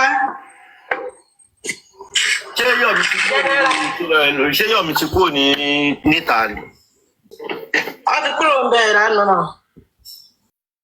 Ó ṣe 3 days lónà. Gbogbo nǹkan ni láti yóò kì í mọ̀. Silly questions kó ẹnu ẹ̀ jù. 3 days ló ṣe bẹ́ẹ̀. Bẹ́ẹ̀ ni sir, on the first lọ bẹ́ẹ̀. Bóyá kí ló dàrú lórí TikTok again? Kí ló tún dàrú? Lẹ́yìn owó ṣòwò bàbá lánàá ni. Owó ṣòwò. Bàbá ti sọ pé ṣàṣìtúbọ̀ náà yẹ. Èmi ò rí ṣò bàbá mọ́. Ènìyàn bó ṣòwò à ń tà.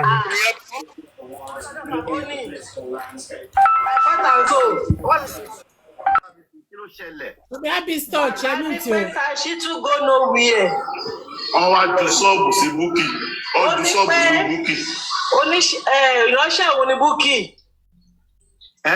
Ajá òun ni Búkì. Bàbá ló sọ bẹ́ẹ̀ kó ṣàwọ̀ ọ́. Ìyàwó lọ yìí wọ́n ṣe sọ kọ́ nìyẹn má ṣe bẹ́ẹ̀ yẹn. Ọgbà wọn sọ bẹ́ẹ̀.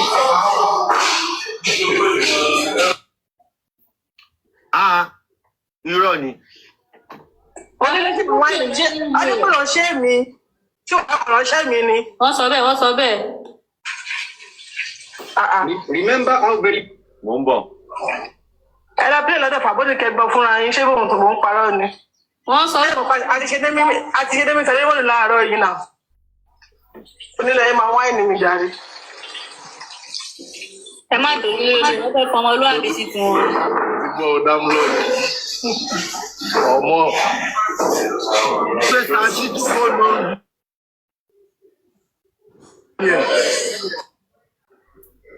Pé ṣáàṣì tó gbó lọ. Bẹ́ẹ̀ ni sàwọn ní ṣáàṣì tó gbó nowhere wípé blọ́gà àwọn ọ̀rẹ́ àwọn ló sọ wípé ṣáàṣì tó lọ.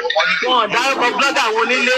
Mo ń bọ̀ wọ́n ní kò lóye tó wípé kò lóye tó ni pé kánú lóye tó ni kò ní sọ bẹ́ẹ̀ pé kánú pé àwọn ni àwọn ò bá ṣàlàyé fún pé so ṣáàṣì tó gbó nowhere. Olórí ẹbí Aloba ẹ káàná sà. So àṣebúkì jèsè gan olóye tó lọ́dọ̀ bàbá kò ní kò mọ̀ nǹkan kan.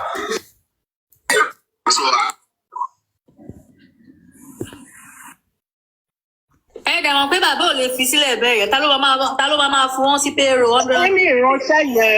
Wọ́n ní. Ó bàbá ti ju 100 nínú ẹ lọ. Báwo ti ìránṣẹ́ yẹn? Ẹ wo WhatsApp yín tẹ́ bá fẹ́ ṣe é. Lára o. Wọ́n bèbí kan tó sọ nìyẹn mo fẹ́ ọlọ́pàá ìránṣẹ́ mi ẹ pílẹ̀ bùrọ̀dá àti ẹ pílẹ̀ mo ti pílẹ̀ sọ yìí. 2.4 million 2.4 million. Hello. Ọ̀ya mò ń gbọ́.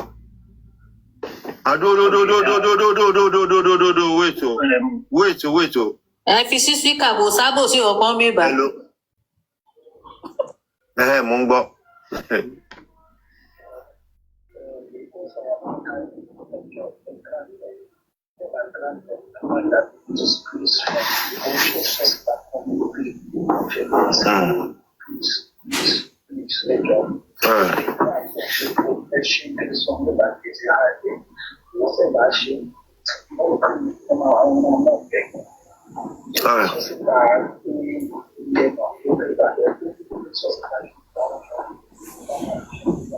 All right. Mo ń wáyà mi ká láti hádà àyà mi ká ni o. Olórí ẹbí Aloba ẹ káàsán sá. Àyà mi ká wà ń bí báyìí. No, mo fẹ́ wà ń bí báyìí náà. Mo fẹ́ àjẹ sí. Voice eléyìí àti Monjola yẹn kọ̀ máa ń kíláàkì. Fẹ́ẹ̀rì run phone ló send ẹ̀ sí Oh, nọ́mbà tẹ̀sẹ̀ fún mi ni mo send ẹ̀ sí. No, mo ti nọ́mbà yẹn ti bí ẹ ti ń ṣiṣẹ́ padà. Okay, ó yẹ jẹ́ send ẹ̀ sí bẹ́ẹ̀. Please. Honorable Bukky Jesse. Wo boy brush ẹ wo boy bojú ẹ jẹ́. Wọ́n bójú wọn jẹ́. Àwọn dẹni àdẹ̀wà ń bí àdẹ̀ ń bá wọn bẹ̀bẹ̀ kọ́ má bójú wọn jẹ́.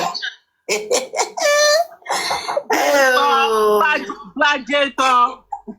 Ó yẹ check. Wọ́n fún wọn pàápàá. My mama. Excited there. I am Yinka o. Ọ̀gá mi. Mo ti àdì as a moderator sí. Yes, so ká máa lọ lọ́kù báyìí. Let's go there. Sọ́rí rẹ̀ wá ní moderator báyìí. Ọwọ́ ni kókó. Ó joyè ìdílé ẹ̀ ni. Oyè ńlá ló jẹ ní ìdílé bàbá ẹ̀. Ọmọ òfò.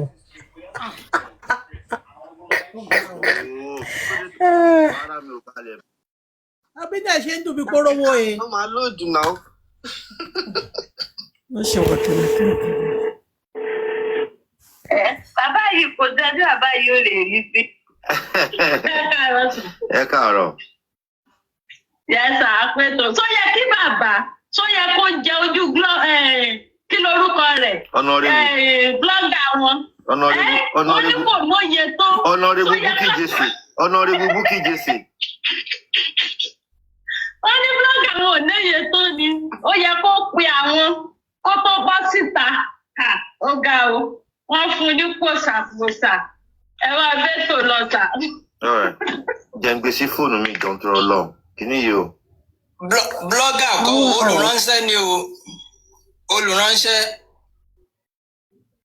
Ọ̀rẹ́ wọn àti ìránṣẹ́ yẹn.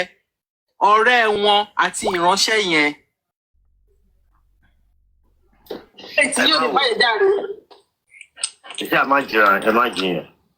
Àmàdé bẹ́ẹ̀ sí.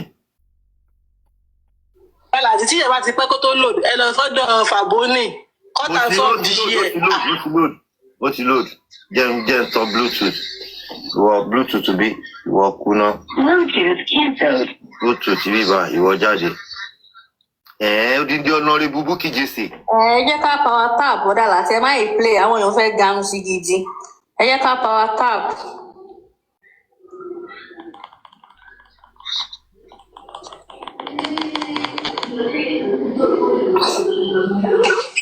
Ẹ jẹ́ ká jẹ́ 10,000 like kan tó bẹ̀rẹ̀ ní 10,000 like. Mo gbé fún kí lórúkọ ẹ̀. Mo gbé fún Fàbónì. Thank you Fàbónì. Thank you for the good job. 10,000 like before you start it, brother. 10,000 like before you start it.